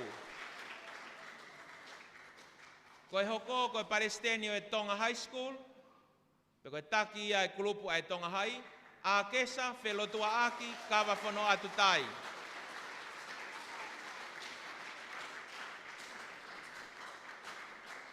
Ko e hoko, ko e Palestini, o e kolis whakawhai ako, pe ko e kulup tau lama, so ape tiunia langi. Kei lere pea e kulupu i he kolis whakawhai ako.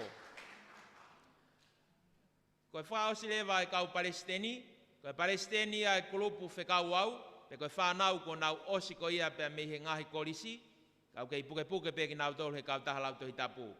Whakia ke nau Palestini, ko ane na naspau euritis ova. Palestini o kulup whekau au. Ane na naspau euritis ova. Nau pare ko ngahi kato tohi tapu, o ska kato ke me ngahi nau whakalau maari, ke nau lau whakaaho e wholofola, pare whake tokoni sea e poate, ko tokoni pureaka ko risko sea tau tai, whai whekau toke tā, tari ai niu mei tolu. Tau hoko atu ki he ngahi pare tu ki mua koeni, o e whaki pare e kau taha lau tohi tapu. Ko ngahi api ako, o ku nau pare tu ki mua ake e tax, pe koe tu ki mua, o e ngahi api ako. Ka ki he kau taha lau tohi tapu, o ku nau whaki e pare ki he tu ki mua he lau vesi lau roto, pia mo e toko taha, ko e tamasi mo e tahine lau tohi tapu o e tau. Ko e toko taha tu ki mua taha, he lau e vesi lau loto e whanau ako form taha ke form wha, o e kau taha lau tohi tapu, pe koe toko taha i pēku ne mau e tu ki mua, i he whakatoa o e kau taha lau tohi tapu he lau vesi lau loto. O ku mau ia ke a Samuela Maafu Palu, form taha i he Tonga High School. Koe pare koe ni, he pāngai te au, to the best in memorizing Bible verses, keep hiding God's word in your heart. This was my late grandmother's legacy, the late Eleanor Ngatalupe Roseville Moala. God bless, Merry Christmas and a Happy New Year from Keleise, Paea i Tau Akipulu, Tuivai. Koe pale o kuhoko, koe toko taha tu ki mua taha i he lau vesi lau roto e whanau ako lalahi, koe form nima ki he fitu e kau taha lau tohi tapu, o ku mau ia ki a pāne pasa tau tai lelei telefoni, form 6 o e Tonga High School. Pare pāngai te au, whaki ia e Kereise, Paea i Tau Akipulu Tuivai, koe whamanatu e Nekui, ko Eleanor Ngatalupe Roseville Moala.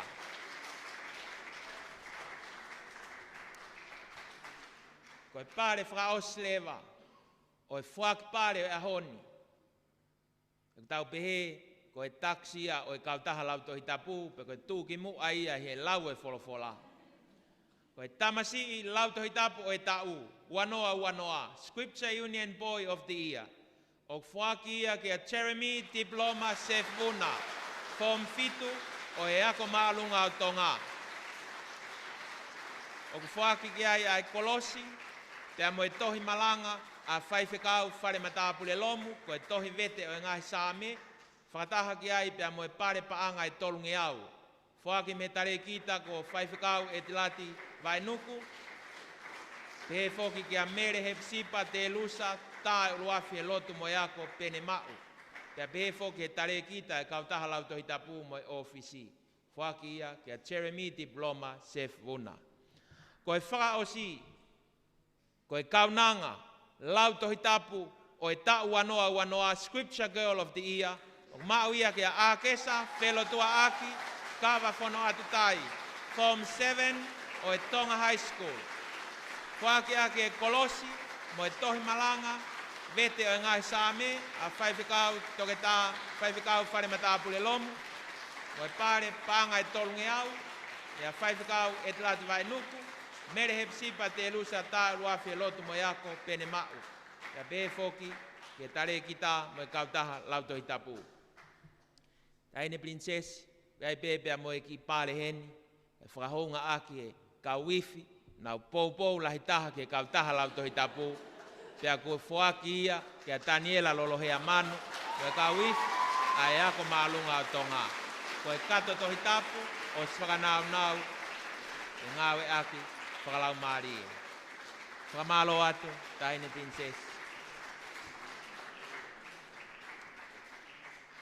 Whakawhetai lahi ke eiki, e whainga maari e koe ni, whaamu ke tau oange ki e korisko tupou, ke nau whahoko ha aitemi, ma ki tau tolu e whainga maari e koe ni.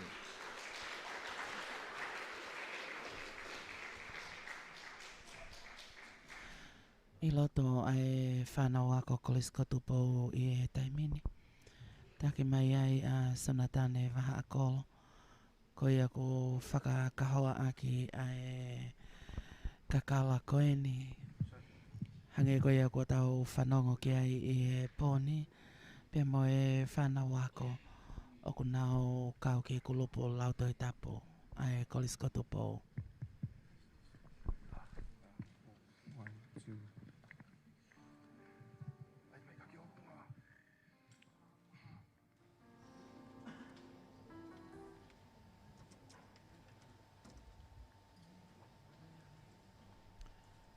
Ko e whanau lalahi katoa pe eni. Mahalo ku nao toko o ono pepe toko fitu. Ko iai mo iki le ka maha ku fōmuane.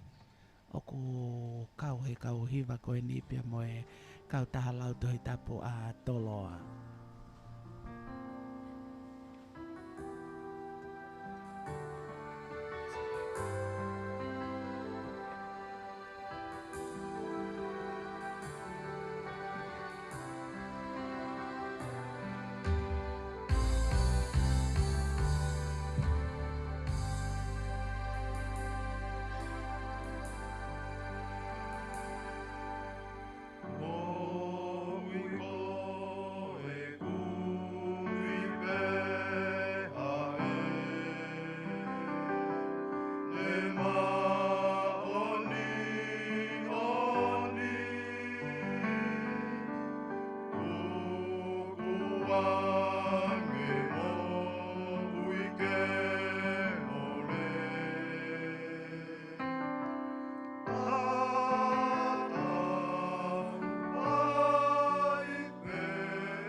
Malo atu ki he whanau pe me he wātā koula, pe mo e hiwa ko ia ku whahoko.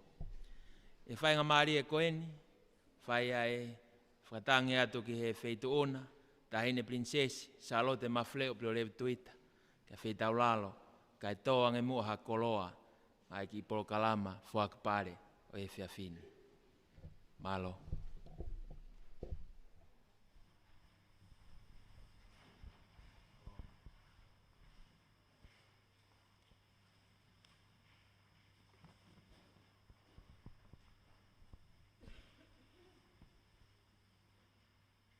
tapu pea moe afio.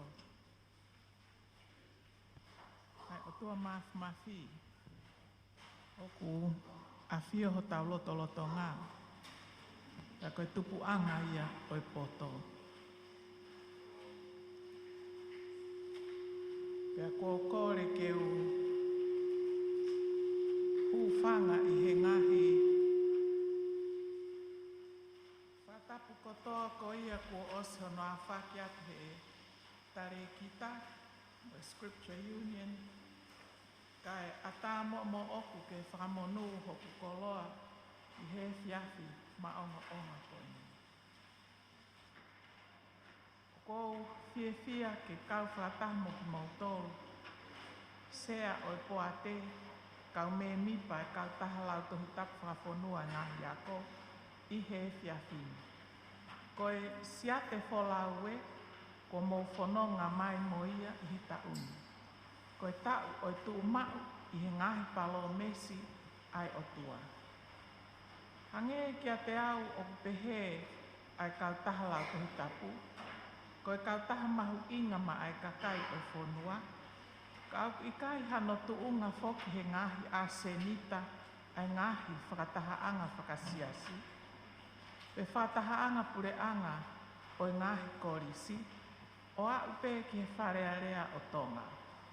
Kai ke, kou wakai hifo ki he kau mau pare o e whiawhini, ko mau mai ai kau wako me he ngahi korisi kotoa ma onga o tongani. O i kai whai haofo he ngahi ako, ai ngahi siasi. Koe ngahi ako anga ia, o tau ki ai. Ai tau mu ako e lot whakaristiane, koe teu i, koe mo ui kakato. Koe tau whoki eni, e te au ni mangofulu mātolu, hono whakotuu ai kau tahalau tohi tapu, e Misa Josiah Spears, mei Islington, London, Britannia, he tawalu ono fitu. Pea koe tuu eni ai kau tahalau tohi tapu, i he whanua e te au tau ngofulu i mamani, o hoko koe kau taha ngāu e ofa, o kau ai whoki a tongani. Ne kamata mai e kau taha Scripture Union, he ngahi tau o fitu ngofulu, o i he niai ai kau taki o ngahi siasi, ka ok mahino koe kātoanga whaki pare ni, ne toki kamata i he wafe o ngofulu maono. Ka koe ngahi tau mua mahu inga eni ai kau tahani, ke ngā aue mo ngahi siasi. Uluaki, ke talaki ai o ngongo rerei o otua, e au ki he whanau iki mo tau tupu, mo ngahi whamiri. Ua, ke whakaloto lahia ai kakai, mo tau kotoa pe, ke nau whelongo aki whakaaho mo otua, i he lotu mo lau wholofola, ke au sia ai tui whakafo i tui, ki he eiko sisu kalaisi, ke au sia ai matu o tua, pe hao whakakaristiane, o nau hoko ai, koe kau me mipa mateaki o nau siasi takita. I he nau hoko koe kau se vāniti, pe koe kau pōpula a kalaisi, i he mamani fie mau tokoni ko e ni, pe koe fallen world. Koe ongo tau mua ngā awea ai kau tahalau tohi tapu. O nau whakahoko, he ngahi misiona, whakalotu kehe, i he kolope, i he tawanga fua ka sisu kalaisi, mo e tataki a lau Maria maoni. Pea koe mea koe ke tau whakatoka ngai, koe tau mua ai kau tahalau tohi tapu, ke ngā aue mo ngahi siasi. Pea koe siasi, koe whakataha anga o hakakai tui o tua mo ui, o nau whakataha mai ke whanongo ke wholofola ai o tua. Koe vesi koe o kua whakaamu ke tānaki atu mo whakamaunga ki ai, e tau whakataha mai he kātoa ngani. Ko mātiu vai hongo fulu vesi taha ono. Aia pehe. Wakai, o kua utuku atu ki mou tolu ke mou hange, koe whanga sipi i he lolotonga o whanga ulofi. Ko ia, ke mō whakapoto-poto o hange ko hangata, pea vare I he kovi o hange ko halupe. Ko I ngā tā whoki he ngau e tapu ko I teni, ko I taipeia o te volo. Ka I he fuakawa fo ou, ko I ngā tā, ko I taipe o māma mo nia, pea poto whakapoto-poto.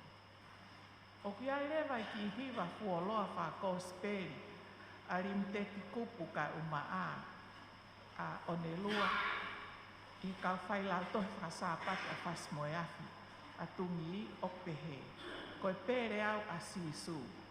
Tala e he tohi tapu, pea ko hono ririu whakapiritania pehe.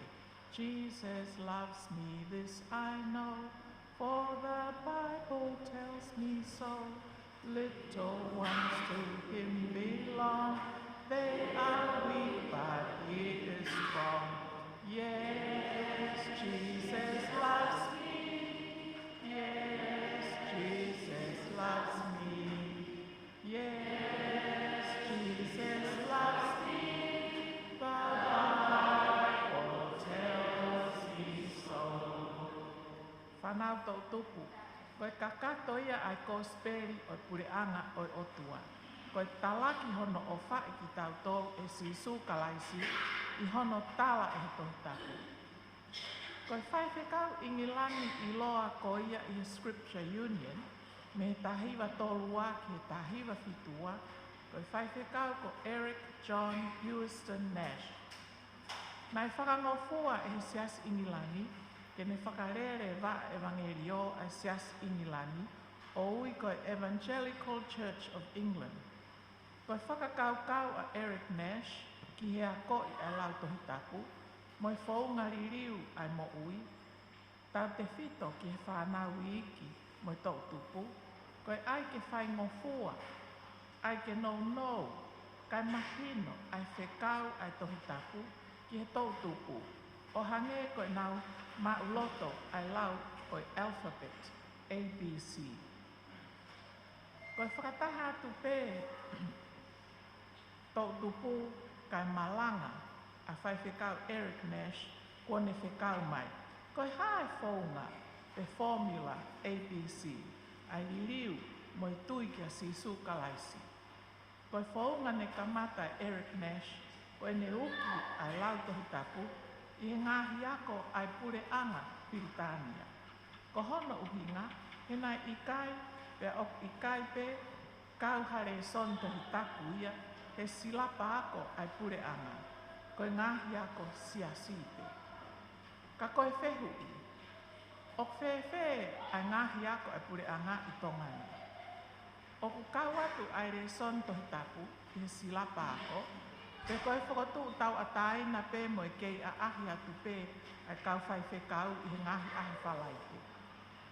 Ko whakaamu pe kua wawe hano siofi ai fie mak viviri ko eni, ke whamanatu kua whai I he palofita ai ako e mosi, vesi hono walu, vesi tahataha, talatu, oku unu mai hataini, ko ato nai sihova ia mei he taiha mai. Aia te whekau atu ai, hahonge ki he whonua. O ikai ko hahonge me akai, pe koe honge me a inu, ka koe honge I he whanongo ki he wholofola a sihova. Whanau ako, koe lotu moe ako ikai ke ne malawa ke mawai ua, pe mawahe wahe. Ka ikai pe whakate whito ai ako he tohi tapu, pea tā e whakate whito ia, he whakakau-kau whakamāmani pe. Koe whehu I mahino ai whakataha anga whakasiasi. Koe hā ai mea te tau whai, ke whakaasiri rere ia e kautaha lau tohi tapu, ko whakotu atu heri. Uluaki, e whakamahino e tau Scripture Union o Puresisita, koe sino whakalao, mohono konistu toni. Ua, ke tau kore ke ko sirio e ngā siasi, ke whakotu hawhai whekau tu umau, o kau taha lau tohi tapu. Tolu, ke tau kore ke pure anga, pe moi headquarter, o Scripture Union, ke whakawahenga mai kau whai whekau, moha kau ngā ue ki ai. Whā, Ke tau kore ke minista ako, mo kau tare kita ako ai ngahi siasi, ke whakatuu ai Scripture Union, i he api ako koto ape, pea mo tariui ki he ngahi poate pure, ai ngahi ako taktahi.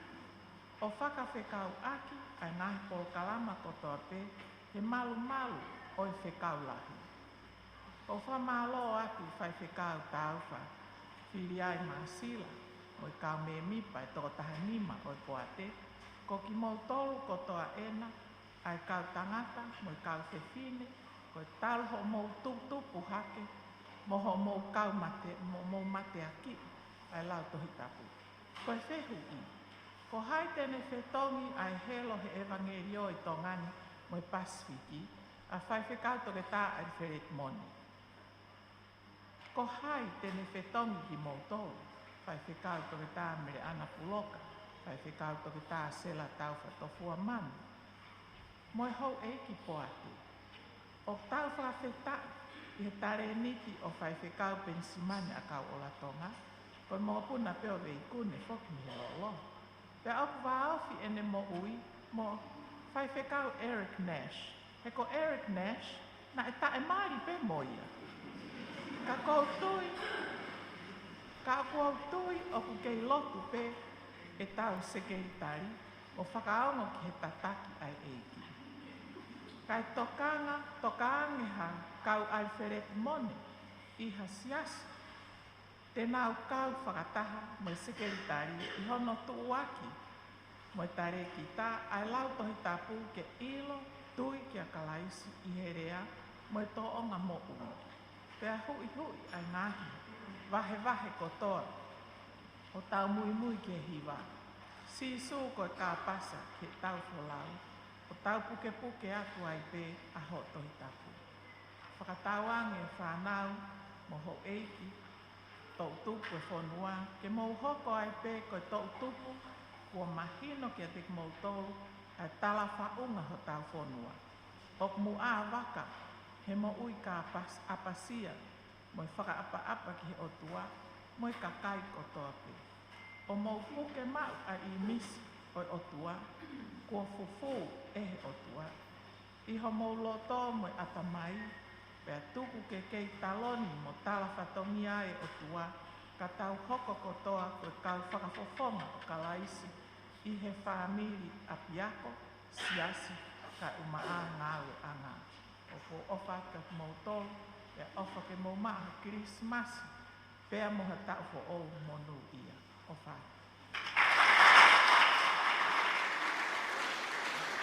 Koloa ia kua pe me e whangawhi whangalangi. Kua whetai mau koloa. Whamalo atu. Kahine princess. Charlotte mafle o pio lewe tuita. Whakoloa kua whai ke kautaha lau tohi tapu e aho koeni. E whainga maari e koeni, whaamu ke tau hoko atu ki he konga mahu inga e tau polo kalama, ko e lotu whakawhetai.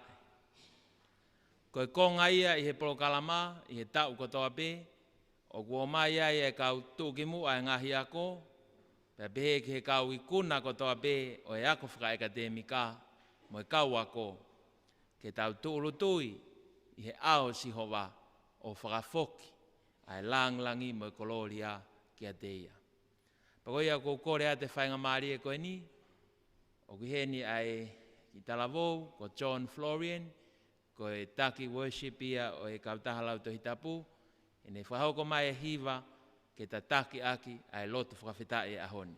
Ko whakawhe atu heni, ki he tax o e koristonga, tax o e koriskuin Charlotte, pia mo e tax o e ako maalunga o tonga, pia behe ki he proxim esesit o e koristonga, pia behe ki he koriskuin Charlotte, pia mo e korisko tupou, ke mau taki mai e whanau, mau lava katoa mai ki muani, o tuulutui, hanga mai ki muani, tau kau whakataha i he loto.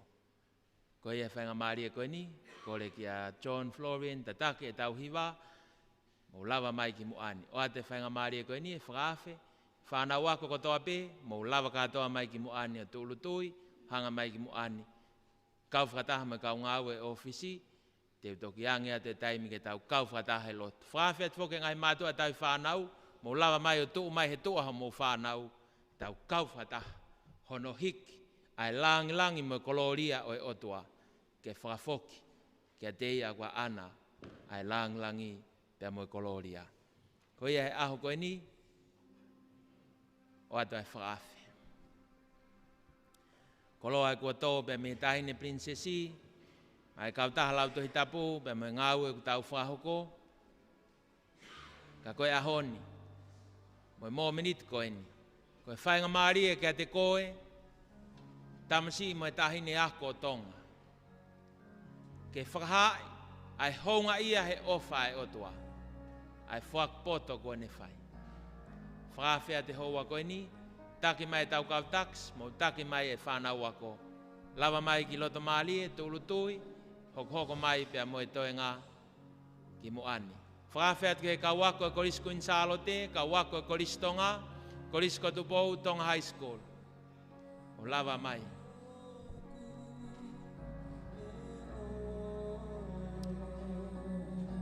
Kai mai whanau ako kotoa beo ngahi loto whare mo mea mai, FM a walufitu poin ni ma. Koe whainga maari e ke tau whakafoki e langi mo e koloria ke o tua. Ia e toko lahi e teki mou tōlu ke tūki mua he ngahi api ako. Ka koe kau taki. Whakalau maari e kau taha lau tohi tapu. Ahoni.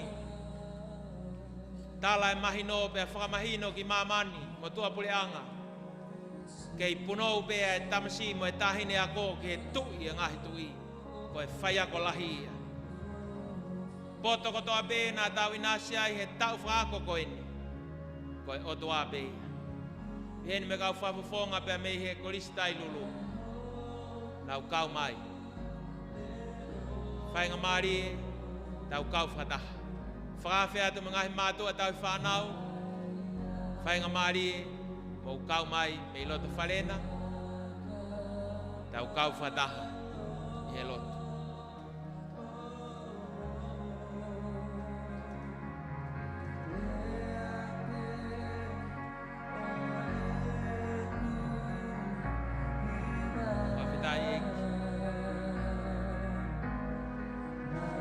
Tau i kuna e tau whakako o e wanoa.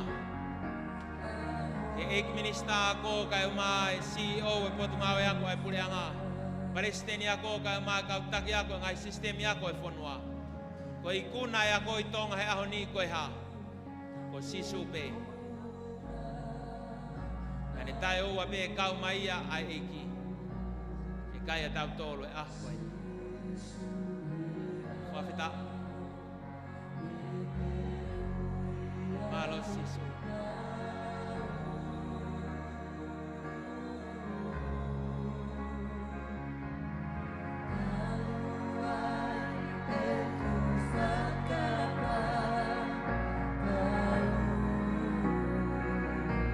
Ili beves ko ni te whawhia tu ke tau lotu ko toa tari mai tau lotu. Kore ke sea e poa te tau whawhiri ai. Kene tōku whamam opo mak tau tōru.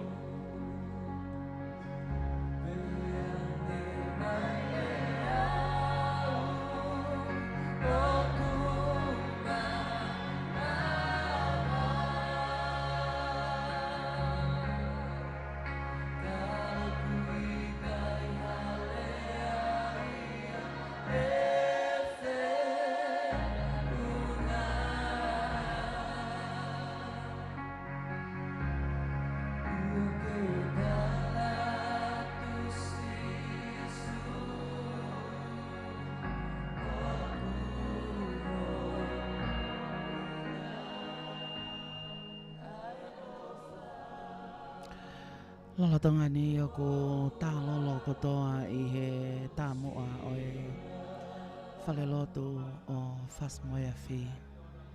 Ai whanau a ko kotoa pe ko nau kau whakata he polkalama o e houani. Kau whakata pe ai pe mo e mātu a tau he whanau o ko nau tūlo tui katoa. Hange pe ko ia ko talamu aki e tale kita o e klupu lauto he tapu a tonga. ai whoaki e ngahi whakalangi makehe. Kauhi ko ki nau tolu ko toa pe ko nau lava mea. Pea ko ikuna ai ngahi ngau e whakaako ko toa o e taoni. Ko e tokoni, pe moe kau mai ai eki.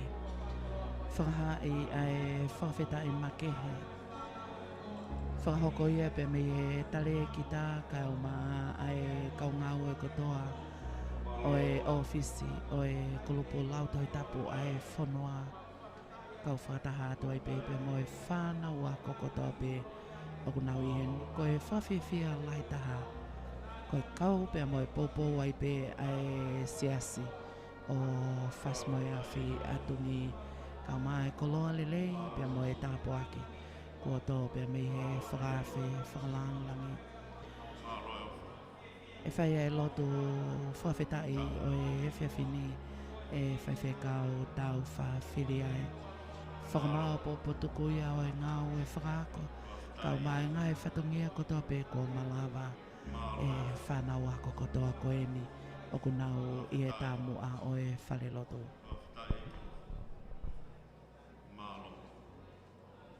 Malo iki. Wafta iki. Malo sisu. Malo ofa. Wafta iki. Malo. Wafta i ho fio, malo mari e pokon. Ki a fio ho whanau. Kuna tulu tui o ao. Ke whamaoni o fio, ko i kunana ke whai maamautoni. Te mau loi, te mau kākā i ke mautoro, ka pau te mau taku ko mau iwi. Ka koe mau tulu tui ke whamahino, ko i kuna e a fiona. Nā ke tari lotu he nā mau tangi atu, nā e whainga ta, ko e rea o tautou, tapai kina, koe tau whainga ta aini. He mala e ko tawa pē, kaua e lo e a koe o whia. Kai whakawheta i ko i kuna whainga ta a pē. Whamanatu mai ka te mautolo e lau e sā me. Ka ne tae oua eiki ho kau mai. Isi leli e, ke pehe ho lea.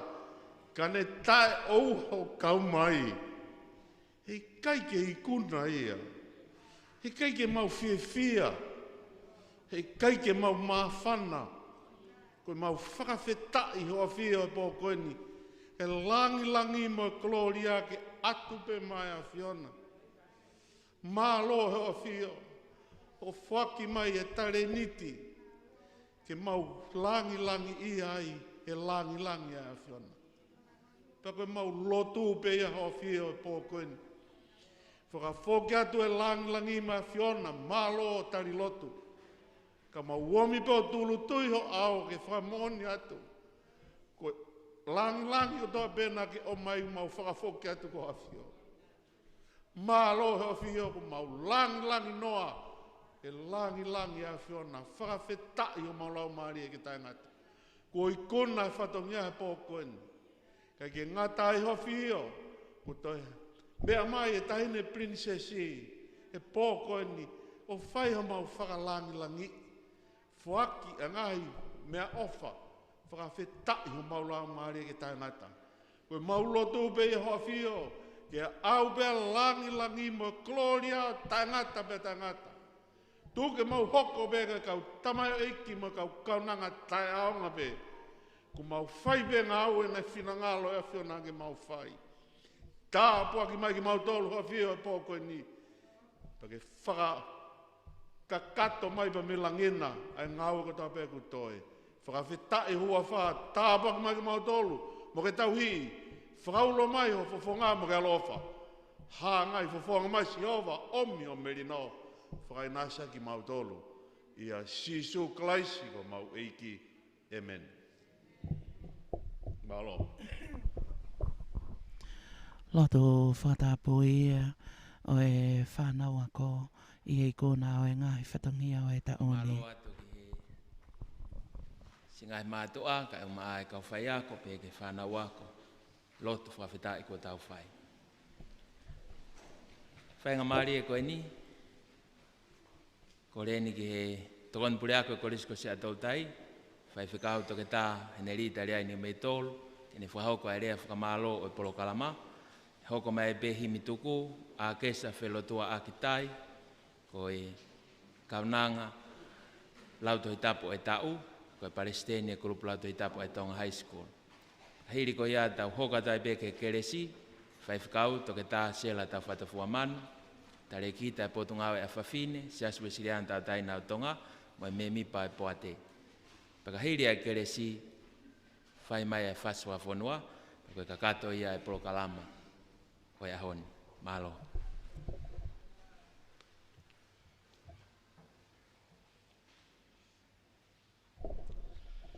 Tapo e whio e ato mawhio tau lotolotonga. Tapo e whio koe hawe o tonga mahau eki. Tapo e tahine whawhe whalanglangi. O e kātoanga whakpare o e whia whakoloa koen. Ta wanoa, tahine pensesi, salote, mawhireo, pilo levu tuita. Ai ko ia ko ke mea ki tahine whakoloa pe mawhana. Ai sea o e poate, ka umaa, ai hau e ki me mi pao e poate. Ai tangata e ki tare ki tā, ka umaa ki nau tōru kotoa pe, ngau e he ofisi. O ta tau pe nuku alofani, ka umaa ne ia whawao. Ai tāpa kotoa pe. Pe he pe pe amo e whanau. Whanau nau tai maari I he ngahi whakalangi o pōni. Ka umaa ai whanau toko lahi. O punau kau I he kautaha lautoi tapu atonga Scripture Union. Pe whoku mo e ngahi mātoa, ngahi tamai pe mo e ngahi whae whakoloa au pito. Ko tala noa e whanonga pe mo e ofine, pe mo e whoha I he pōni. Pe tala noa ia ko haitene lawe I loa. E maali, e iai e ne whanau, na moa whangamakapuna. Anoa pe ia, lotonga e ne kei mo ui.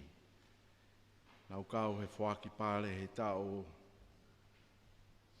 I longa koi mamani koi tau wanoa ui noa. E whaki o e pare na e whai he fiafi fitu o ti se maa. E whai lotu whasmo e awhi atungi I. Ana e whaki he tahine pensesi. Salote mawhire o pilo levu tuita. E au pehe ai lolo lahi e uni mea. Na e tala mai he tau whanonga I maasi o au mai ke e fiafini. Pe tāta awhi e ngahi mea lahi mo e ngahi whakatokanga. Ka koe nu ke iako pe whanau. Nau kei mau pe ngahi kolisi, nau kei matapure lahi pe, nau kei whaifatongia pe. Ko ngahi apitanga aini, ke mea mai, ko apitanga e ua kua lawa. Pako hono whaunga, hono whalele, ko e ofa ia ai o tua. Pako hanga atu ki he apitanga, kamata pe he weekend. Hoko atu ki he weekend. Whawhetai I ne iawha wao. Kei whanonga pe. Ho lawe I atu ki he ngahi siasi na iai pe ai ngahi whatokanga, pe lawe I mo ngahi kātoanga tuku mo ui. O kei kātoanga tuku mo ui pe. Siasi o whasmoe awhi atungi pa mo ngahi siasi tui whakarisi te ane I tonga. Hange peo kai ke hoko ha mea. Whai pe ako, whai pe ngā ue, whai pe lotu. O kei mesi pe alangi a whakaata mai ai whainga maali ke tau ikuna. Nā ke mea pe ane nai pangai lahi, haere e tupou. Kei whakahoko pe, He tau whainga tā koe ni. Ai laka māsiso. Kei whailonga i pē. Ai tuk whanua e ulak whai pōwano. Kei hoko le leipe. Tō pē ai whainga tā a whamaman lahi. Kei lotu pē tonga. Kei yako pē tonga. Kei tuku mo ui pē tonga. Kei whalanglang o tua pē tonga. Whamalo atu. Lawe i at pē ho me a. Ko whakaukau. Ko ngā ua, ko ngā tolu, ai kātoa ngani ke mea pē. Ai tau mawhana ko tau whia ko tau ai pē. Ka kia hao fwoi ai. Ka iaha taha ia i kai mahino koe koe tonga ia. Tal pē ai taki, a ha moe ofu, i he loto, i he ako. He tapa ko toa pē i he whanua ko tonga. Au tau whawhitai, pe toi whawhitai ho tau la maari e. Ke mea mai, lawe mai ka Eric Nash o Inglani, au tau loto pe. Ke whotu e ngai whehui, whewhe ai evangeli o, toke tā, ali whaleti, malakai mone e, uiaha kau whetong. Ka ngai whehui, whakai o tua ia.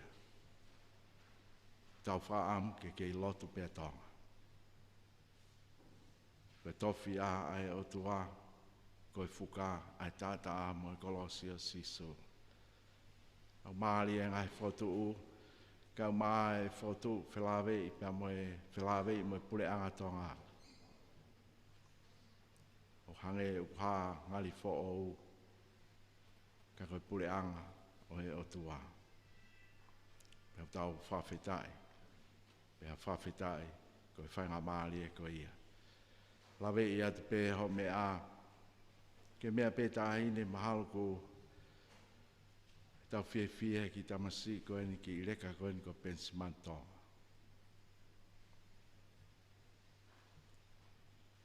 Nā tau i heni pē, mahalo ko ki turiki e o pensimani. Koe le o halo ki lahi hake pēnu ki matou tolu ai le o whai mea māu. Ka ngahi polo kalama apitanga u whai ake ako a ngelo ia, ako tapu, tahini prinsesi. E ko mea pēna e o hake ai, ai whoha koeni.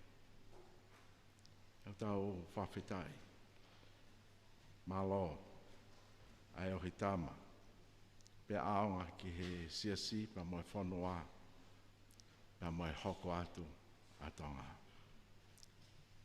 Whawhitai, pe to e whaipea e le reita, e sea e poa te mok mautolu, e mātua mo whine mātua, pou ki ngā weni. E wasi i he whataha au pia eke. Pakai atu ki he mea Scripture Union. Hai mea lawa he whangi tamai ki koe ia. Kau ki ai lau ia ai Scripture Union. E whakahua pe whehu i. Kau whiwhia tonga. Whiwhia tonga. E kei lotu pe tonga. O taingata pe taingata. Talo e tau tupu, me tānoa ke tupu whanua. Talo e tau tupu, me tānoa ki e whuka, ka moe otua koe tofia. Kei lotu, kei tauhi otua pēr tonga. Kau pehe e tala monoat, tahaine prinses, salo te mawhileo pilo lev tuita, kai kia hao fōia. Paupeke ke mea mai. Lahi pē ngai whatangi a o paupeke ke mea mai. Paupeke ke mea mai he kotonga eni. Wa whia o tu pou he taloni. Pauke tu a tonga.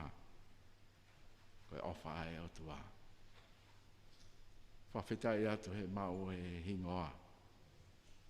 Mau he tāpo aki. Ko tui koe whamao po opo pe ia. Whamao po opo he tauni.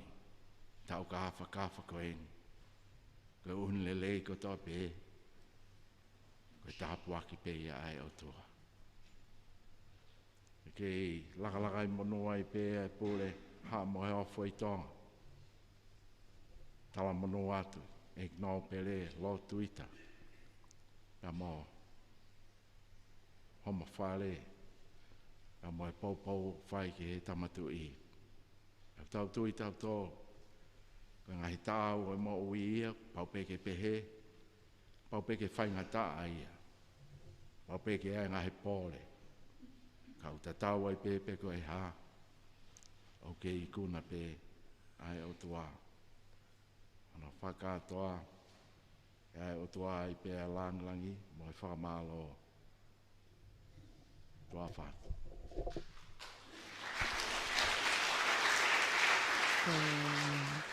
Lea whamalo ia pe mo whaiwhekau. Tari ai ni o mei tolo.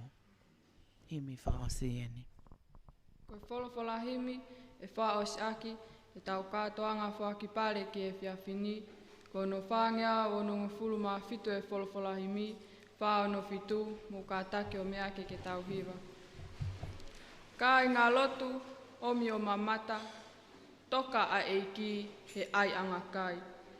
Tui o langi ne hoko o tangata, mo uomi ke tau lotu mo whawhetai.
Whaosi, hiki mā wawa, whai e whakamalo, ki a whio ni alo I ane nai. Hoko a wholofola o ka kanu, mo uomi ke tau lotu, mo whawhetai. Amen.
Pia koe kele se hau tau eiki ko sisu kalaisi. O whalahi ai o tua koe tau tamai. Pia moe whio e hono lau maari e maoni oni. Toka mau ho ala o wha he tahine prinsesi. Pia moku mau tolu kotoa pe. He hōwani pia whai ke tae ngata. Amen.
whaki pāle o e whiawhini.